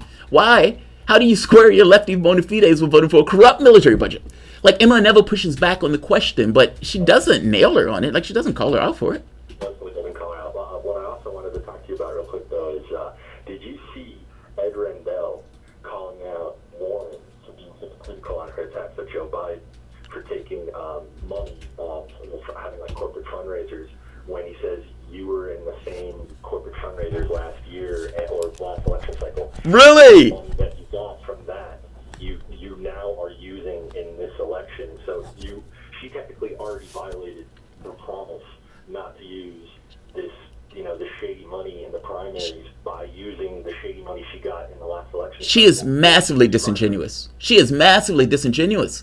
And I know some people identify with her and like her everything. I find her to be massively untrustworthy. And I can name 10 different issues that brings qualms. But this is just one of the most latest ones where Ebrendell is right. Elizabeth Warren ran all of this. It's in the New York Times. Elizabeth Warren made all of this money in the Senate, raised all of it, and then took that money in the Senate that she was raising through dark money and super PACs, all this other stuff, or not super PACs, but raising through dark money and all, and put it in her current election. Now, this current election, she has said, I am not going to use dark money, I'm not going to use big money, I'm not going to use any of that stuff for this election. I'm going to be running just like Bernie Sanders, right? Right, Bernie Sanders and I are 1-to-1. And then you find out in New York Times, she had raised all of this money and then took that money and put it in this primary so she could say, I'm not raising money in the primary. Well, because you had already raised it when you were in the Senate and you just dumped the money in. Massively disingenuous. This combined with her softening her language on N4A by saying that she supports access to care, and then her sitting in front of that guy who's in a wheelchair, I think it was like earlier this week or yesterday, and basically just spoon feeding garbage. It just, it really boils my blood. It should. I don't know. I'm going to take your comments about this off air, so I maybe give somebody else an opportunity. Oh, fair enough. Thanks, man. I appreciate it. Or hang up with me if you could hand me off to the producer. I don't know if you'd be willing to get my email address to maybe I can show you that thing that happened to me on Twitter. Yeah. If you care. If you don't, that's I do care. Just send me an email. My email is always below the videos. Oh, okay. I'll reach out to you. And man, thanks again. Appreciate your producer. Have a good day, man. Thanks, man. You have an amazing point. If the goal of not taking big money, meaning if you come into a contest, when Sanders, let's use Sanders for example, when Sanders gets up in the morning, he goes into the contest, he doesn't think to himself, how am I going to game the system to get money in the primary while having people vote for me? Meaning, the issue that Warren and many of the other Democrats dealt with is, I want to receive big money. However, I will be penalized by receiving that big money if I'm standing beside Bernie Sanders. Ergo, how do I get out of a primary and get people to vote for me, people who are skeptical of candidates that are taking big money? So what does Warren do? Warren gets a bunch of money from her other race, from her Senate race, because she knows she's going to run for president. And she takes that money and dumps it into this campaign as a buffer. Now, right off the bat, you violated the spirit and every notion of the dark money thing, because that has been raised by big money donors. She's out there working for the checks like everybody else, like every other typical Democrat. And she gets the checks. And then she attacks the big money while taking the big money. And then she dumps that into the presidential primary and say, I am not accepting big money. Well, maybe you weren't going to these fundraisers, but you've already broken any notion and spirit of the big money pack. On top of that, you have a situation where the language gets a little dicey. Meaning, does Warren consider people who are associated with her, let's say helpers or volunteers, who are making connections in order to get big money, does she consider that breaking the pledge? I would wager that she doesn't. Because the person who paid for her voter list was essentially this plutocrat who Warren essentially said she wasn't going to do it. But her argument is, well, I mean, one of the people who were with me reached out to that guy in order to get that money. So in her mind, it's not violated because it wasn't her personally that did it. She is violating the spirit of the agreement because, again, it doesn't dig into her. She wants the cash. She's already said after she gets out of the election, she's going to get all the cash that she can get. And you know who's going to help her with that? Hillary Clinton. Hillary Clinton is also going to help her with getting establishment people to bite on board for her and to essentially prop her up to some degree. This is Warren. And this is one of those things where you got to, either take her or leave her. What do you want as a political person? And if you were supporting Warren, can you honestly look at this and kind of just blow this off? She is being disingenuous with you. I've said before, she is an echo, and she's an untrustworthy echo. It is not a one-to-one between her and Sanders. There are different quantities. Sanders is not trying to game the system in any respect. He is telling you exactly what he thinks, even when it is unpopular to tell you so. When they ask, are you going to raise taxes in order to pay for health care? He says, yeah, I am. But you're going to get the money back in spades. Now, despite the fact that CNN was framing this continuously in a particular way, it didn't stop him from still trying to explain it and be honest about it in a process where everyone else was being dicey. When Sanders says, I'm going to get rid of school loans. And Warren is like, well, I'm going to get rid of school loans up to a particular point. And then you look into the plan and you find out, well, wait a minute. Some of the people who need it the most are not going to get help. And even the medical plan, this notion that people can pay $500 a month for bills, for medical bills, meaning Warren's medical plan is capping the prescription drug thing at $500 a month. I can't afford $500 a month for a prescription. And at one point, I had prescriptions that were well over $500 a month. Sanders' plan, I think, caps it at $200 for the year. So, again, one person is an existential threat to the system the way it is. The other person is under the thumb of a corrupt party. And not just under the thumb of a corrupt party, is massively disingenuous and untrustworthy herself. Again, I've done these videos on multiple times. And, if somebody is a Warren fan, and maybe I will bring on somebody who's a fan of Warren so they can just talk and make their argument as to... Yes, good idea. Yeah, but I find her to be massively untrustworthy. So I appreciate your call, Dan, and I'm glad I am not the only one that sees this. So before I go on, we are WRWK LP 93.9 FM, The Work FM. We are serving Chesterfield, Henrico, Richmond, Goochland, and Hanover. Guys, if you enjoy this content, you want to assist, meaning you're in the area, one of the businesses in the area, you want to be an underwriter to this content, please feel free to call us at 804-464-1089, or you can contact us on theworkfm.org or through our Facebook page. We are, I would imagine there are other talk radio stations, but none quite like this. We're off the chain. We are off the chain, right. That's one way to put it. We are off the chain. We're off the dole, too. They take money from you. We owe our allegiance to you and to reality, which is something you won't hear other shows say. They cater to reality when it doesn't get in the way. Kind of like politicians. Yeah, pretty much. It's like monetized reality. I mean, in real terms. I mean, you think of for a moment what the media talks about on a daily basis. And when you really think about it in real terms, you're talking about, whether you're talking about CNN, MSNBC, or Fox News, millionaires paid by billionaires to give you a narrative. And they're setting the narrative, and they set the range of debates on the shows. What could go wrong? Well, I mean, for the most part, look at the Russia stuff. That fell apart. CNN, MSNBC was running with that narrative for 3 years. And the reality of it didn't matter all that much, but they knew people wanted this kind of Tom Clancy-esque stuff. And they get their investigation, they get Mueller to come out, and they don't do it. Mueller doesn't do the job for him. Rachel Maddow gets out there and cries. And it still doesn't stop Lawrence O'Donnell, for the last bitter ender, coming out with a story where he had one source and gets it wrong also. Even I guess my point is this. The media has certain biases of their own, and just like RT or just like some of these other channels, each channel has their own bias, all of them. Some may be to corporate class, some may be based on class, but all of them, everybody. There is no such thing as objectivity in an absolute sense. Everybody puts their stake somewhere, and everybody revolves around some particular point. And the question becomes, is that point more honest or not? Or is that point have, let's say, other incentives and biases that may push them to think of things in particular directions?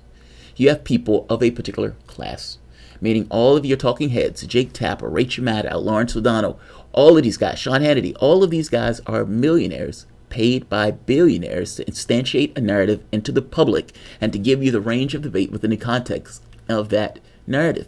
Do you honestly believe that somebody that is making $10 million a year understands the existence of the people who are on, let's say, part of the 99%? Like me. They do not. I mean, just by definition, they can't. I mean, your life is fundamentally different. And ultimately, these guys have a range of debate that they can have before the networks squash them and stop them from going beyond certain points. Meaning the narrative that you're getting is a narrative that has been approved by some kind of corporate class of network. You're not getting the perspective entirely of the host. Or at the very least, before they got the host on the show, they knew what the host was going to say. Yeah. And this is for all of them, CNN, MSNBC. And I say this because there have been people who are in these organizations that come out of these organizations that say the exact same thing. I did not have full editorial control over my show. And when I went beyond a certain point, the network squashed me and bent me back into form. I have a hard time believing that that's any different for CNN or MSNBC. They knew who Chuck Todd was when they gave Chuck Todd that job. They knew who Sean Hannity was when they gave Sean Hannity that job. These were people devoid of a particular thing, and for the most part, they would get out there and they would say what you fundamentally want them to say, and they would do it all on their own. There's some people out there who are more to the left and who ends up in self-censorship and those type of things, but those people are often bent into form or never get to the positions where you would absolutely get the chance to hear them talk. So I agree with you on this. There's something to be said about a channel that just gives you its own perspective. That's us. And that is indeed us. I think the last one for today, and I think this one is rather interesting. So the DNC, I've mentioned before that the DNC has taken a policy that if you are trying to win against one of the incumbents, that they will blacklist you. Meaning if you are a company, if you're an organization, a company, if you are some kind of consultant, and you are working with one of the primary challengers to one of the incumbents, the DNC will blacklist you. You will not be able to work with any institution associated with the DNC if you are working with any challengers. Meaning, if this rule is in place, you will get no AOCs, you will get no Ilhan Omars, you would get no Ayanna Presleys, you would not get any Rokanas, because all these people eventually took down an incumbent, and all of these people would have had the companies and the consultants that they were working with blacklisted, meaning the consultants would not have worked with them because they didn't want to lose their dinner check. Like, think of it from the standpoint of you're a consultant and you work with all of these candidates that may be managing the candidacy, maybe providing food, maybe whatever it is in the sense of working with the campaign.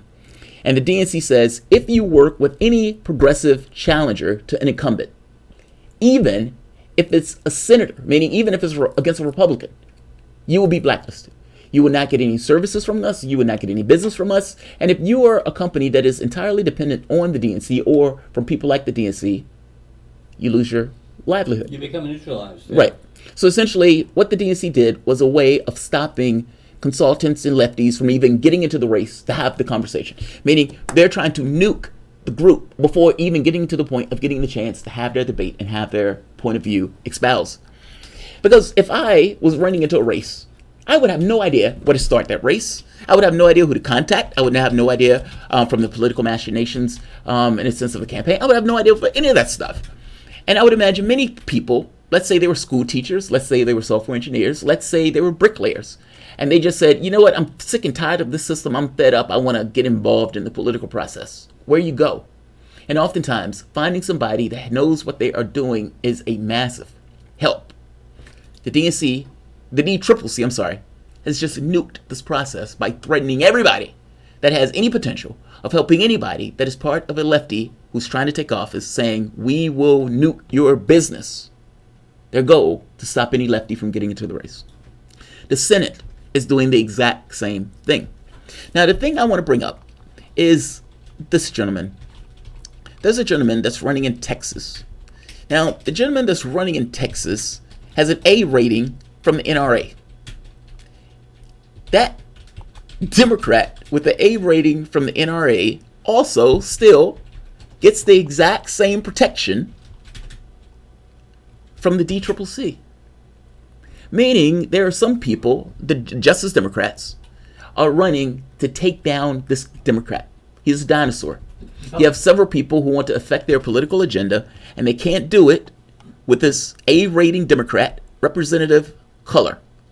Now, the DCCC has said, again, for this A-rated Democrat that for all intents and purposes is a Republican, even him, we don't even want you running challenges against him, and if you run a challenge against him, you will be blacklisted. The Democratic Party has been screaming at the top of their lungs that they're sick of gun violence. Oh, we're sick of gun violence. We're sick of all these killings.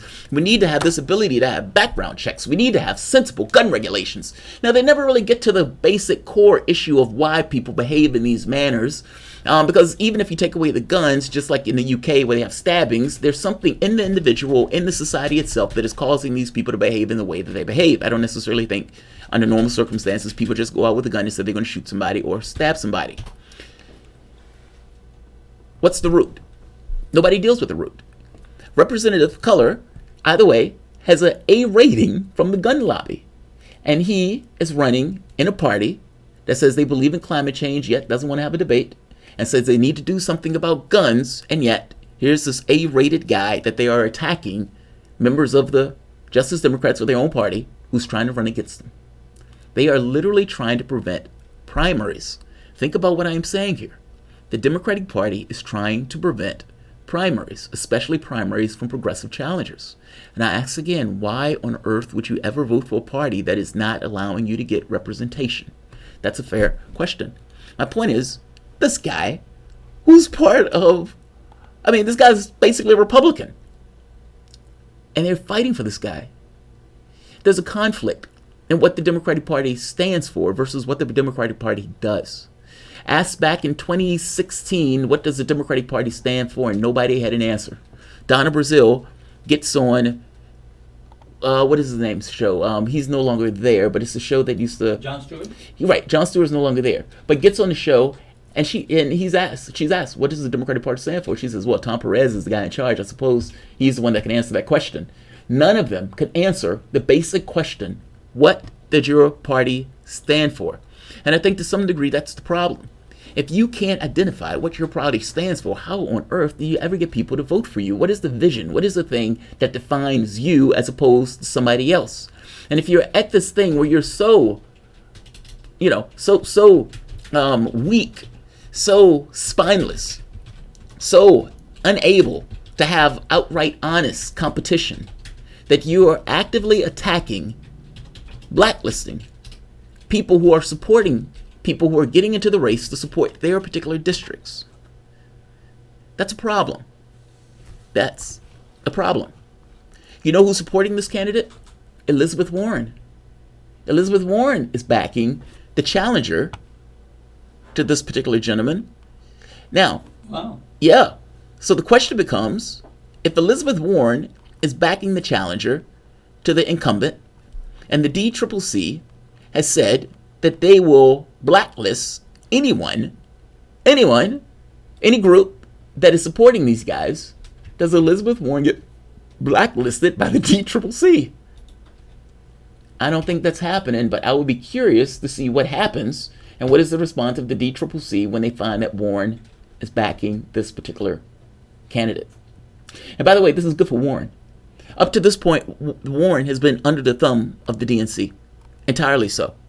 Meaning whether you're talking about Standing Rock and her not coming out for, self-identifies as a Native American not coming out, whether you're talking about, even now, with this notion of being in the race and supporting and working with Clinton, and even the claps and all of the articles that have been coming out have been showing how, from an establishment Democrat standpoint, Warren has been wooing them, because in part, they're terrified of Sanders and they think Biden is a corpse walking.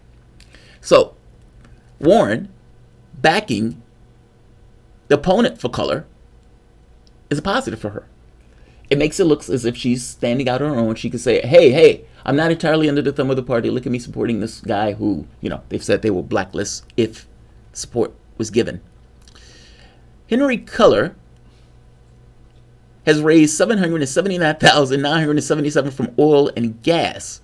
If I'm not mistaken, he has raised the highest amount from oil and gas than anybody else in Congress.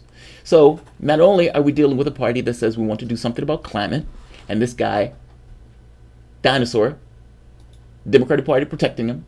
Not only are we dealing with a party that said they want to do something about guns because they believe in gun safety, this guy aiming for the NRA, and yet they're outright attacking the progressive challengers to try to get this guy out of office and to have somebody who can, at the very least, identify to some degree as a real Democrat in that seat. It's sad, but it is true. And the problem is that the DCCC has taken essentially a nuclear approach to dealing with a problem of lefties. I still say this is going to bite them. None of those lefties that's going to get elected at that point is going to have an association with the party because the party outright attacked those lefties. So the party better hopes that they can keep all of those people out of office. Otherwise, there will be consequences. I've talked to some of the people who the party has done that with, and I will tell you, they are extraordinarily upset. Extremely upset. Before we, let me, and to transition out of that for the moment, this warmed my heart. You know, I read polls, and I pay attention to the polls that come out because I think the polls are important, especially when you can see a trend in one way or the other, especially when multiple polls are telling you something similar. I want you to see this poll. This poll. This warms my heart. AM with Joanne Reid. Joanne Reid, you know, because Sanders is a white candidate. And not only is he the white candidate, he's the white male candidate because we have Bernie bros and stuff like that. So Joanne Reid does a poll. Essence poll, top presidential choices among black women ages 18 to 34. Guess who's number one? Who's number one, Ron? Guess who's number one? Don't look. Just give me a best guess. 18 to 34, top presidential choices among black women. Well, Bernie Sanders. I beat you to it. Now, you know this hurt her to her heart. Report. This had hurt her to her heart. Joanne Reid on MSNBC has the report that Bernie Sanders is number one among black women between 18 and 34. Bernie bros. that wasn't her sales job, huh? Who knew those black women were just Bernie bros? Who knew? Kamala Harris is number 2, believe it or not. That's shocking to me. Still, yeah. That's shocking to me. Kamala Harris, you know, there was this embarrassing thing where they were asking Kamala Harris, hey, do you still find yourself to be a top tier candidate? Now, this is funny because Kamala Harris, I don't think, get more than 7% in any poll. She's lurking around the bottom of the poll like a bad smell. And yet, she's still hanging about. And maybe she's still hanging about because they accept that Biden will flame out and that the next right-wing candidate that they have in will be essentially Harris. Maybe she's a dark horse. There's time between now and Iowa. Maybe she'll come back after Tulsi Gabbard just put a knife in her in that vote tally. Yeah, I thought she was pretty much finished for that. Yeah, I mean, that hurt. I mean, it did hurt. I mean, because if you look at her polling right now, she's barely and she's in the bottom half. Like, there was polling that came out by I think this is CNBC. Yeah, CBS News. So the latest CBS News poll that we have is this. Iowa, Biden, 29%, Sanders, 26%, Warren, 17%. That means Bernie Sanders is within striking distance in Iowa. Now, regardless of all the national polls that you guys see, at the end of the day, it boils down to what takes place in the states. If you remember, at a certain point, the polls between Clinton and Sanders were almost equal. However, in the states, Clinton had various election advantages, especially in the South. So the same thing is true here. Despite what the national polls say, the thing that makes or breaks the election are state polls. The local or the early polls for the early states, Iowa, Biden and Sanders in a virtual tie, with Biden up by 3 points, but again, the margin of error. Elizabeth Warren, 17%.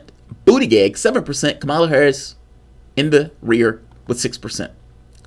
New Hampshire, Kamala Harris, 27%. I'm sorry, Elizabeth Warren, 27%. Biden, 26%. Sanders, 25%. Essentially a virtual heat tie in New Hampshire. Again, Kamala Harris at the very end. Nevada, Sanders, 29%. Joe Biden, 27%. Warren, 18%. Wow. So in this one, Sanders takes it with Sanders and Biden being in a virtual tie. So in 3 of the first elections, Sanders is at the very least winning or in a virtual tie with Biden. And Biden, well, some with Warren, but some with Biden in most of them. In South Carolina, it's not even close. Biden gets the black vote in spades. 43%. Oh. That is astonishing. I'm almost ashamed to even report that because that's the black vote. And it means that those guys, like, blacks vote out of fear, not because they love him. They don't love Joe Biden. They don't even know who Joe Biden is. What it is it going to be Trump? I think he can be Trump. All right, let's go with him. If he can be Trump. Honestly, I've talked to these people. I've had these conversations where they're like, well, he's the electable one. He's the one that could be Trump. And it's like, why do you think that? Well, he's Joe Biden. It is. And it's like, yeah, but why do you think that? What's the thing that you're tethering that to? He's more electable. Yes, but why? And often you find that it's just air. They look at the outside world and they say, we have a version of the outside world. We have this notion of the big other. And we believe that the outside world is X. And the person who we can sell to the outside world is Biden. My question to them is always, didn't you think Clinton was going to be sold to the outside world too? And they would say yes, but she was cheated by the Russians. We're like, okay. Fair enough. She wasn't cheated by the Russians. That's not really the conversation I'm getting into. But did you think she was going to win? The answer is yes. Did you think that Mueller was going to come out saying that Trump was working with the Russians? Yes. So you've been wrong on both of these points after the thing. You have a certain bias in this process. I've been right on both accounts. Is it possible that your perspective of this is skewed by the news and the data to which you orient around yourself? Meaning, if you're a Democrat, you tend to look at Democratic sources, ergo your social media, your television views, and all that other stuff is going to some degree conform around what you want. Meaning, your notion of Biden being more electable is entirely an aspect of you. There is no other in that process. There may be things that you think of the outside world, but the outside world is still constructed by the individual. I don't know anybody who says, I hate right-wing media, but I'm sitting at home looking at right-wing media. And this notion of figuring out what independents want and everything else, most people are not paying attention entirely to polls and everything else. They're going on a gut feeling about what they think they can sell. And I hate to tell you this, Joe Biden oftentimes doesn't even know his own name. Joe Biden has a year to go and he is being told to take more naps. He's forgetting who Obama's name is. He's forgetting that Obama wasn't the last president. He's forgetting where he is. You know, there's a thing here with him winning in New Hampshire. Joe Biden didn't even know he was in New Hampshire when he was out there stomping in New Hampshire. So let's be very clear on the person who we're talking about is going to be Trump. He is going to get bullied. And every mistake, every misstatement, every incoherent statement is going to be held as a list of cuts. And the Republicans are going to run them endlessly. And they're going to call him stupid. They're going to say he's slow. They're going to say he has a mental illness. They're going to say he's senile. And they're not going to be light-handed about it in the way that the Democrats are. They are going to attack his mental faculties full bore. And you know what? They will be right. It's exactly what they should do. It's something that should be challenged in the primary because these are not gaffes. These are indicative of mental illness, or at the very least, cognitive problems. And the basic question, do you really want that in the White House? Two senile people on a debate stage going at it. Yes. Yeah, I don't want that at all. One, yeah. And by the way, be very careful here.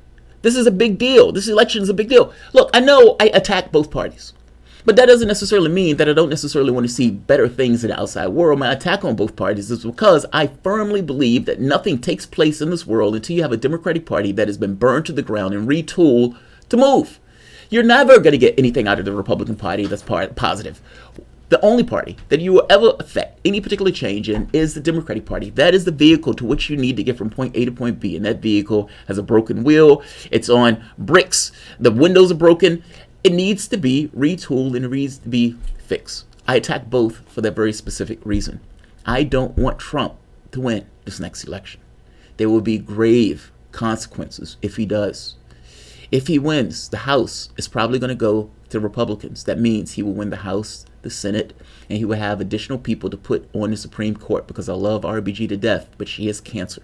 And I don't necessarily know how long she's going to be on, which means that's going to be another seat that Trump gets. Medicare, Social Security are up on the chopping block.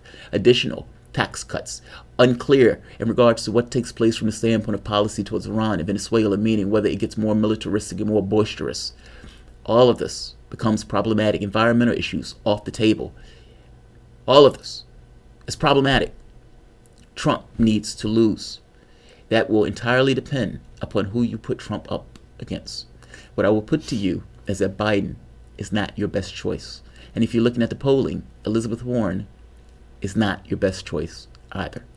The person who does as well as Biden is Sanders. It is what it is. Like, you know, it's I don't say that. You can look at the polling yourself and see how it matches up.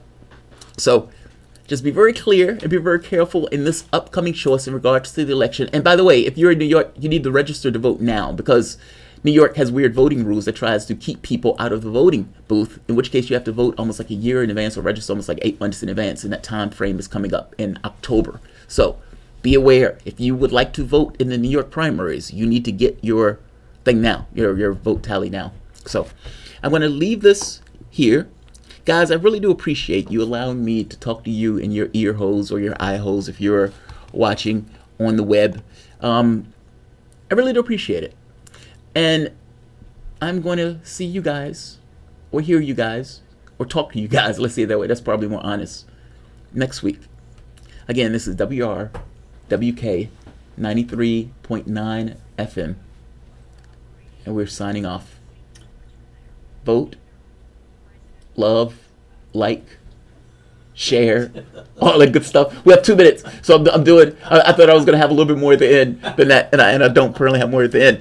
Look, I would say this, guys. I really do appreciate you guys allowing me the opportunity to do this channel. And if you're available, we are going to be uploading this video onto the channel's radio station, because the channel itself now has a YouTube following and now has a YouTube page. And the other videos, Frequency of Hope and some of the other ones, have been currently uploaded to that station. So be on the lookout for WRWK, the work radio station. And to all of you, peace, and I will see you next week. Be safe. All right, now returning now to our loop. Here you go. We good? Excellent. Very cool. All right, yeah. I'm thinking commercials. This is funny. This camera, you see, it's amber. Yeah. It never. It finally came up with a blink, blink, blink, blink, blink, blink. And it was probably like it was below VGA in resolution. Well, it why don't I needs just drivers? Well, why don't I just give you a copy and you just upload it to the YouTube page? Like if that. No, I can't. I mean, I'm just saying that as far as making it live now. Oh yeah, yeah. You'll probably have. Let me take a look at the YouTube thing. I mean, let me take a look at the camera, see if I can get it working right. Yeah. I just didn't have time at the time. Ian has a tendency of. Oh yeah. It's like, it hey, I know you guys got like 5 minutes to go, but I just want to have a conversation, just real quick. And it's like, dude, no. If you'd gotten here a half hour before, we might be able to do it. But 20 minutes. Yeah, it doesn't fly. Yeah. And it's kind of like I've learned from Stephanie to, you know, it's no offense. It's just I have a show to do. I don't want to look like an asshole on the show. There will be audience. I don't even if it's 10 people. I don't want to look like an asshole in front of 10 people. He was really Adamant about it. I understand you're trying to cover it, and I appreciate it. Because I did hear he's like, yeah, let Jamarl do his thing. Because you know, when I'm before the show, I am in this mode of, all right, fuck the world, let me do my thing. Because to me, What's look like a fool? Yeah. Well, right, I don't want to look like an asshole, and I don't want to. For the last shows, there was this thing of not being, like, feeling like it's like you're starting on the whim, like it's like as opposed to being ready and having this stuff written out. That type of stuff. It's a microphone. Oh, well, yeah, it's like, all right, 1 minute to go. All right, blah blah blah blah. And it's like you're start doing the news on the whim. And somebody was like, dude, you were like going 1,000. It was like, yeah, because they told me to start on the web. It's like just whatever comes to mind, you're just going. Yeah, you just got to run with it. Yeah. Yeah. That's the best way to put a show together. No, I like your approach. That's why I try to give you plenty of space the last half hour. I know it takes a lot to absorb this. It takes about 2 hours. Like what? what? A phone call. Yeah, the show's over with. Oh, that's my wife. What was that? Okay. Hey, babe, can you hear me? Can you hear me? I'm gonna be up on this thing. Yeah, I'm still streaming. This is just after show content. It's on purpose. This is the missus. Okay. I did ask about the Veggie Fest. They forgot to get a table. However, my thinking is maybe they can call to try to get one with the clout of having a radio station. Alrighty. Love you. Bye-bye. Alright, guys. I'm going to end this. Hope you enjoyed it. I mean, this is the radio show. We're updating the show. We're trying to improve and all that other good stuff. And so, It's just kind of how it is. Oh wow, the black rod. That's it. The black rod. The black rod. When your team is down 10 runs, everyone leaves early. Yeah, Sparky. HRHQE command the royal militaries. She can do what she wants, when she wants. No worries. She allows people to believe that she is a figurehead. Yes, you're talking about the black rod, right? Corbyn is Tony Blair's mistress. Right now he is. Look, Corbyn was in a better position when he accepted this notion of, I have Brexit. I'm doing Brexit. And he had all of those Remainers that was pushing at him and biting at him at his back. And he still was going with this notion, look, I'm going to do Brexit. It's going to be my version of Brexit. It's a soft Brexit, but it's Brexit. And, they used to make the point to him, you realize that under your version of Brexit, what you want to do from the standpoint of the economy may not be allowed. At which Corbyn had to kind of push back on that. Like, well, no, that's negotiable and debatable. But why would you even go into a process where you're pushing for a Brexit where it's debatable? If you're not getting sovereignty out of Brexit, is it really Brexit? That's a fair point. And I'm a Corbyn supporter. So this is not me ragging on Corbyn. It's just he's allowed people that hate his guts to define his policy. And that is always fraught with a problem. Tony Blair hates Corbyn's guts. And yeah, Tony Blair, it should be the last person that Corbyn listens to. By the same token, I think he needs to reevaluate what he's going to do from the standpoint of Brexit. He needs to wipe the pieces off the chessboard. Now that you get the opportunity for election, it's yours. You get to reevaluate what you want to do from the context of an election. And you sweep the pieces off the board and you say, all right, this is what I want to do now. I want my own Brexit. Now the catch here is, it's unclear on whether or not people would even believe Labour at this point will push through a Brexit. Meaning it's possible that Corbyn is taking this particular position because he feels like he has to, because nobody's going to believe that he's going to push through a Brexit. In which case, him trying to go for a Brexit is only going to get marginal additional support. That's unclear to me. I mean, you have a situation where Lib Dems may support Corbyn just because they're terrified of the Boris Johnson Brexit. Either way, an election will take place, despite right now Boris Johnson is stewing in his juices. An election will take place. And once that election takes place, the question becomes, what is the position that Labour is going to take? Listening to Labour last night, I was greatly displeased. And I'm going to do a special video just on that by itself, because it was a really good exchange between Corbyn and between Boris Johnson. Boris Johnson ate him alive. And I turned to my wife, I said, man, this is brutal. I said, Corbyn better have some powerful shit when he gets to the dispatch box. He did not. Boris Johnson roasted every party leader that was in that house as if he was like on Comedy Central roasting all of them, trying to get an election. Politically, none of them are going to give him an election, nor should they. But all of them should get out there and say, you're going to stew in your juices. You're going to stew in your juices. You've made this issue, stew in it. But they only gently made that point. And so it looked like Boris Johnson was alpha male gorilla man, waving his fists at everybody else, despite being in this position a weak prime minister. It's astonishing. I was greatly disappointed in what Corbyn did in that last thing. The Black Rod, they disrespected the Queen. Yes, the Black Rod. That's it. The Black Rod. I love the names. The name. Have you ever heard of that? The Black Rod. This is like the aspect of the Queen. So Parliament was supposed to leave because the Queen prorogued Parliament. Yeah. The Black Rod comes as a representative of the Queen. Go. She comes holding a sword. Oh, Because it's British politics. It's awesome. It's awesome. She comes holding the sword. Now, she's not going to cut anybody, but he gets across this thing. It's time for you guys to leave. The very fact that Parliament didn't want to leave was in and of itself their show of disrespect, or their show of a sign of resistance to what is taking place. Yeah. They still left. But the fact that she had to come down in this kind of formal attire of, it's time for you guys to go. It was amazing to watch. You know, I wanted to mention it during the show. When I was in Canada, I listened to a talk show.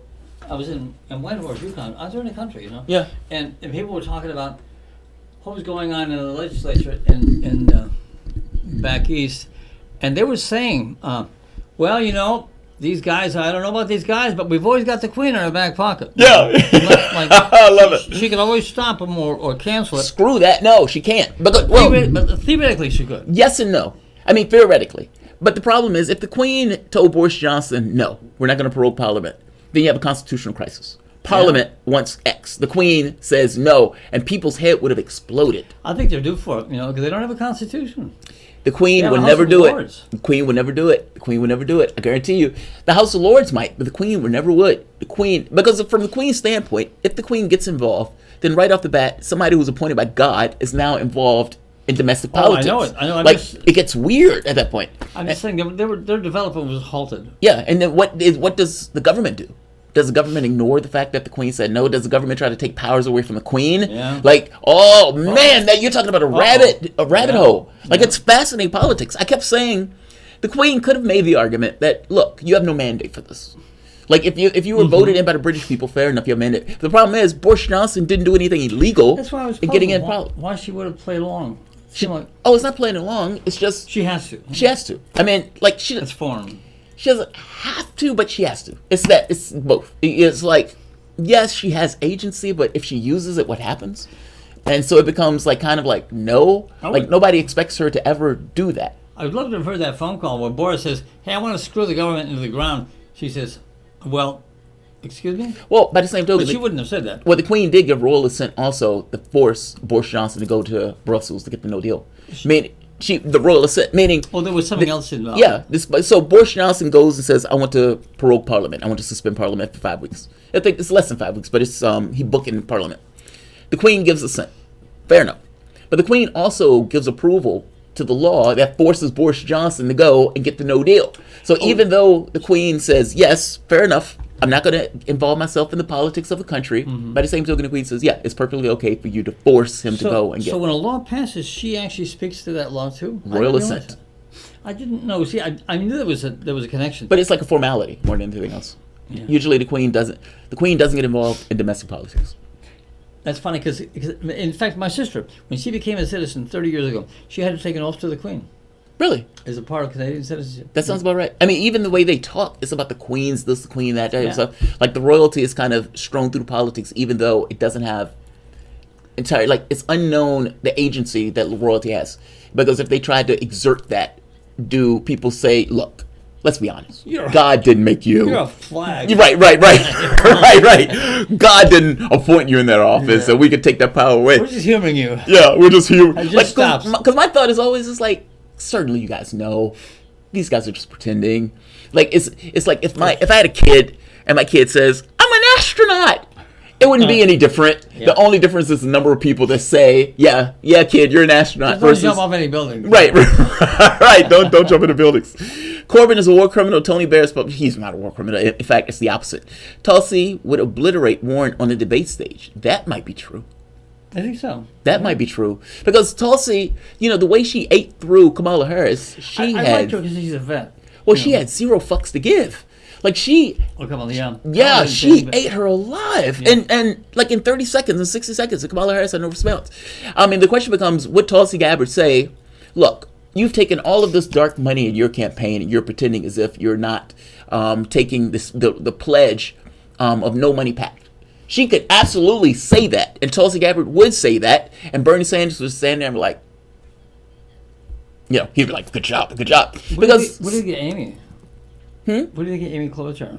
I don't think anything of Amy Klobuchar. I liked her Really? her responses to people. Yeah, What was her responses? she's always been very reasoned and seems like a lot of substance. She seems to know her job really well. I think she's a centrist Democrat. Yeah, That's all. It's like if Clinton got elected. she's not going to upset anybody. Yeah, she's just moderate. She bristled at the term moderate. It's like, you are what you are. I mean, you have somebody in the race who is literally saying, I want to get rid of all medical debt. I want $81 million in medical debt. I want to pass Medicare for all. I want to pass $16 trillion climate bill.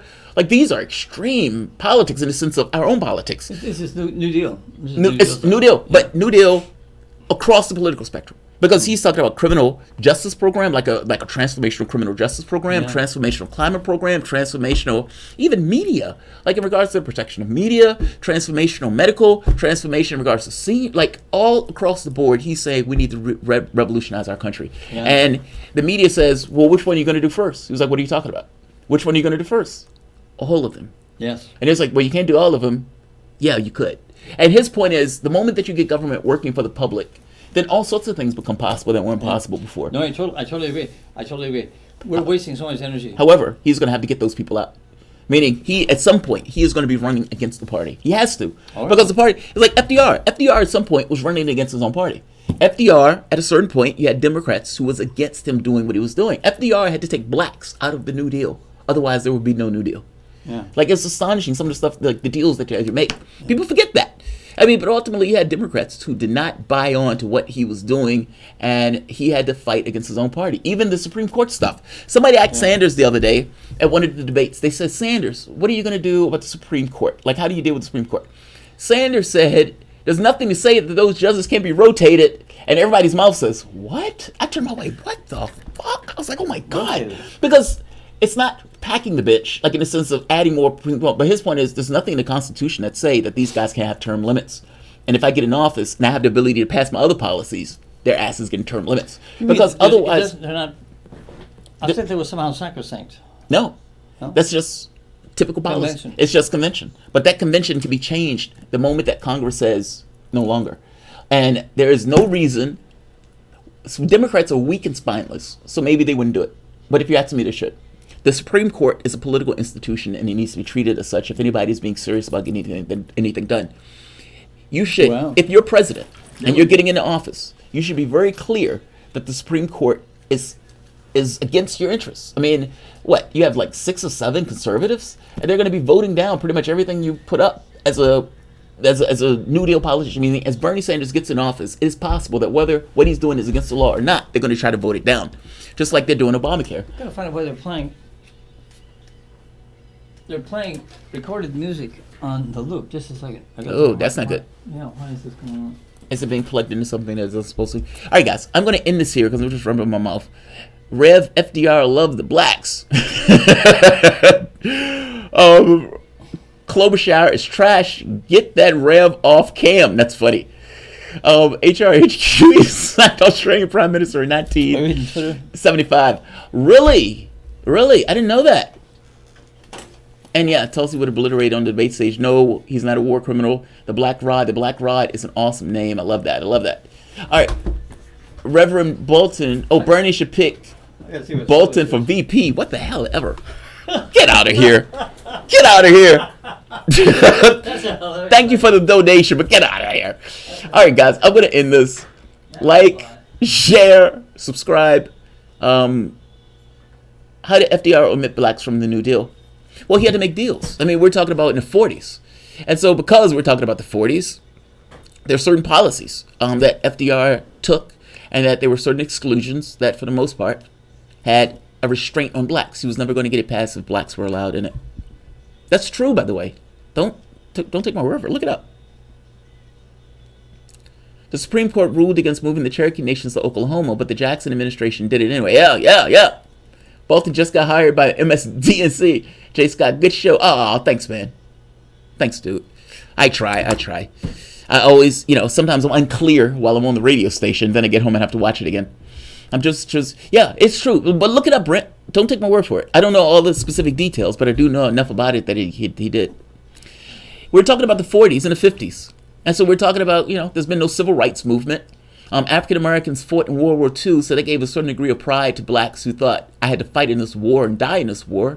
I should get some kind of benefits. By the same token, FDR needed to get deals, and he needed to make deals in order to get the New Deal passed. Everybody was not on board for it.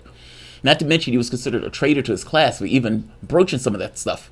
What FDR knew is that what Teddy Roosevelt knew, that at a certain point, the public is going to get pissed off. And he had communists, he had socialists, all of these guys that was working with the trade unionists, all were on his ass. And all of them made the point to him that either you make some changes or else. Now the catch here is he didn't have absolute power in order to do everything that he wanted, but he was a powerful, popular president. As he got sicker, however, his power weakened. We should have had Wallace in office at the time, but FDR, much weaker at the time for the last administration, was not able to exert his political will, and you ended up with Thurman. Thurman started to claw back the New Deal politics from the day he got in office and was far more muscular, believe it or not, from the standpoint of foreign policy. He didn't have much in his head, in that sense, and using a nuclear bomb. Wallace would have went a different way. So this is the world that we got now. At this point, though, Sanders is going a different route with this. And from his perspective, he's like, you got to get everything accomplished as fast as you can. You only get 8 years to do it. And you got to knock that shit out the park. And he's right. Incrementalism is nonsense. You come in, you have a vision for what you want to do. You try to exert that vision, and you try to use all the things that are in your political toolbox to do it. It is exactly what the right wing will do. And it is exactly what, if you're serious about it, should be willing to do also. Where's your donkey, Jamal? I need a good laugh. FDR and TR said many of the same things. TR, who's TR? Truman? Are you talking about Truman? All right, I'll end this here. Like, share, subscribe. All right, guys. Thanks all. I'll see you guys maybe this evening. It depends on how I'm feeling after I get home. But thanks all. I appreciate you guys' support. And honestly, really, truly, thank you for tuning in. Thanks all.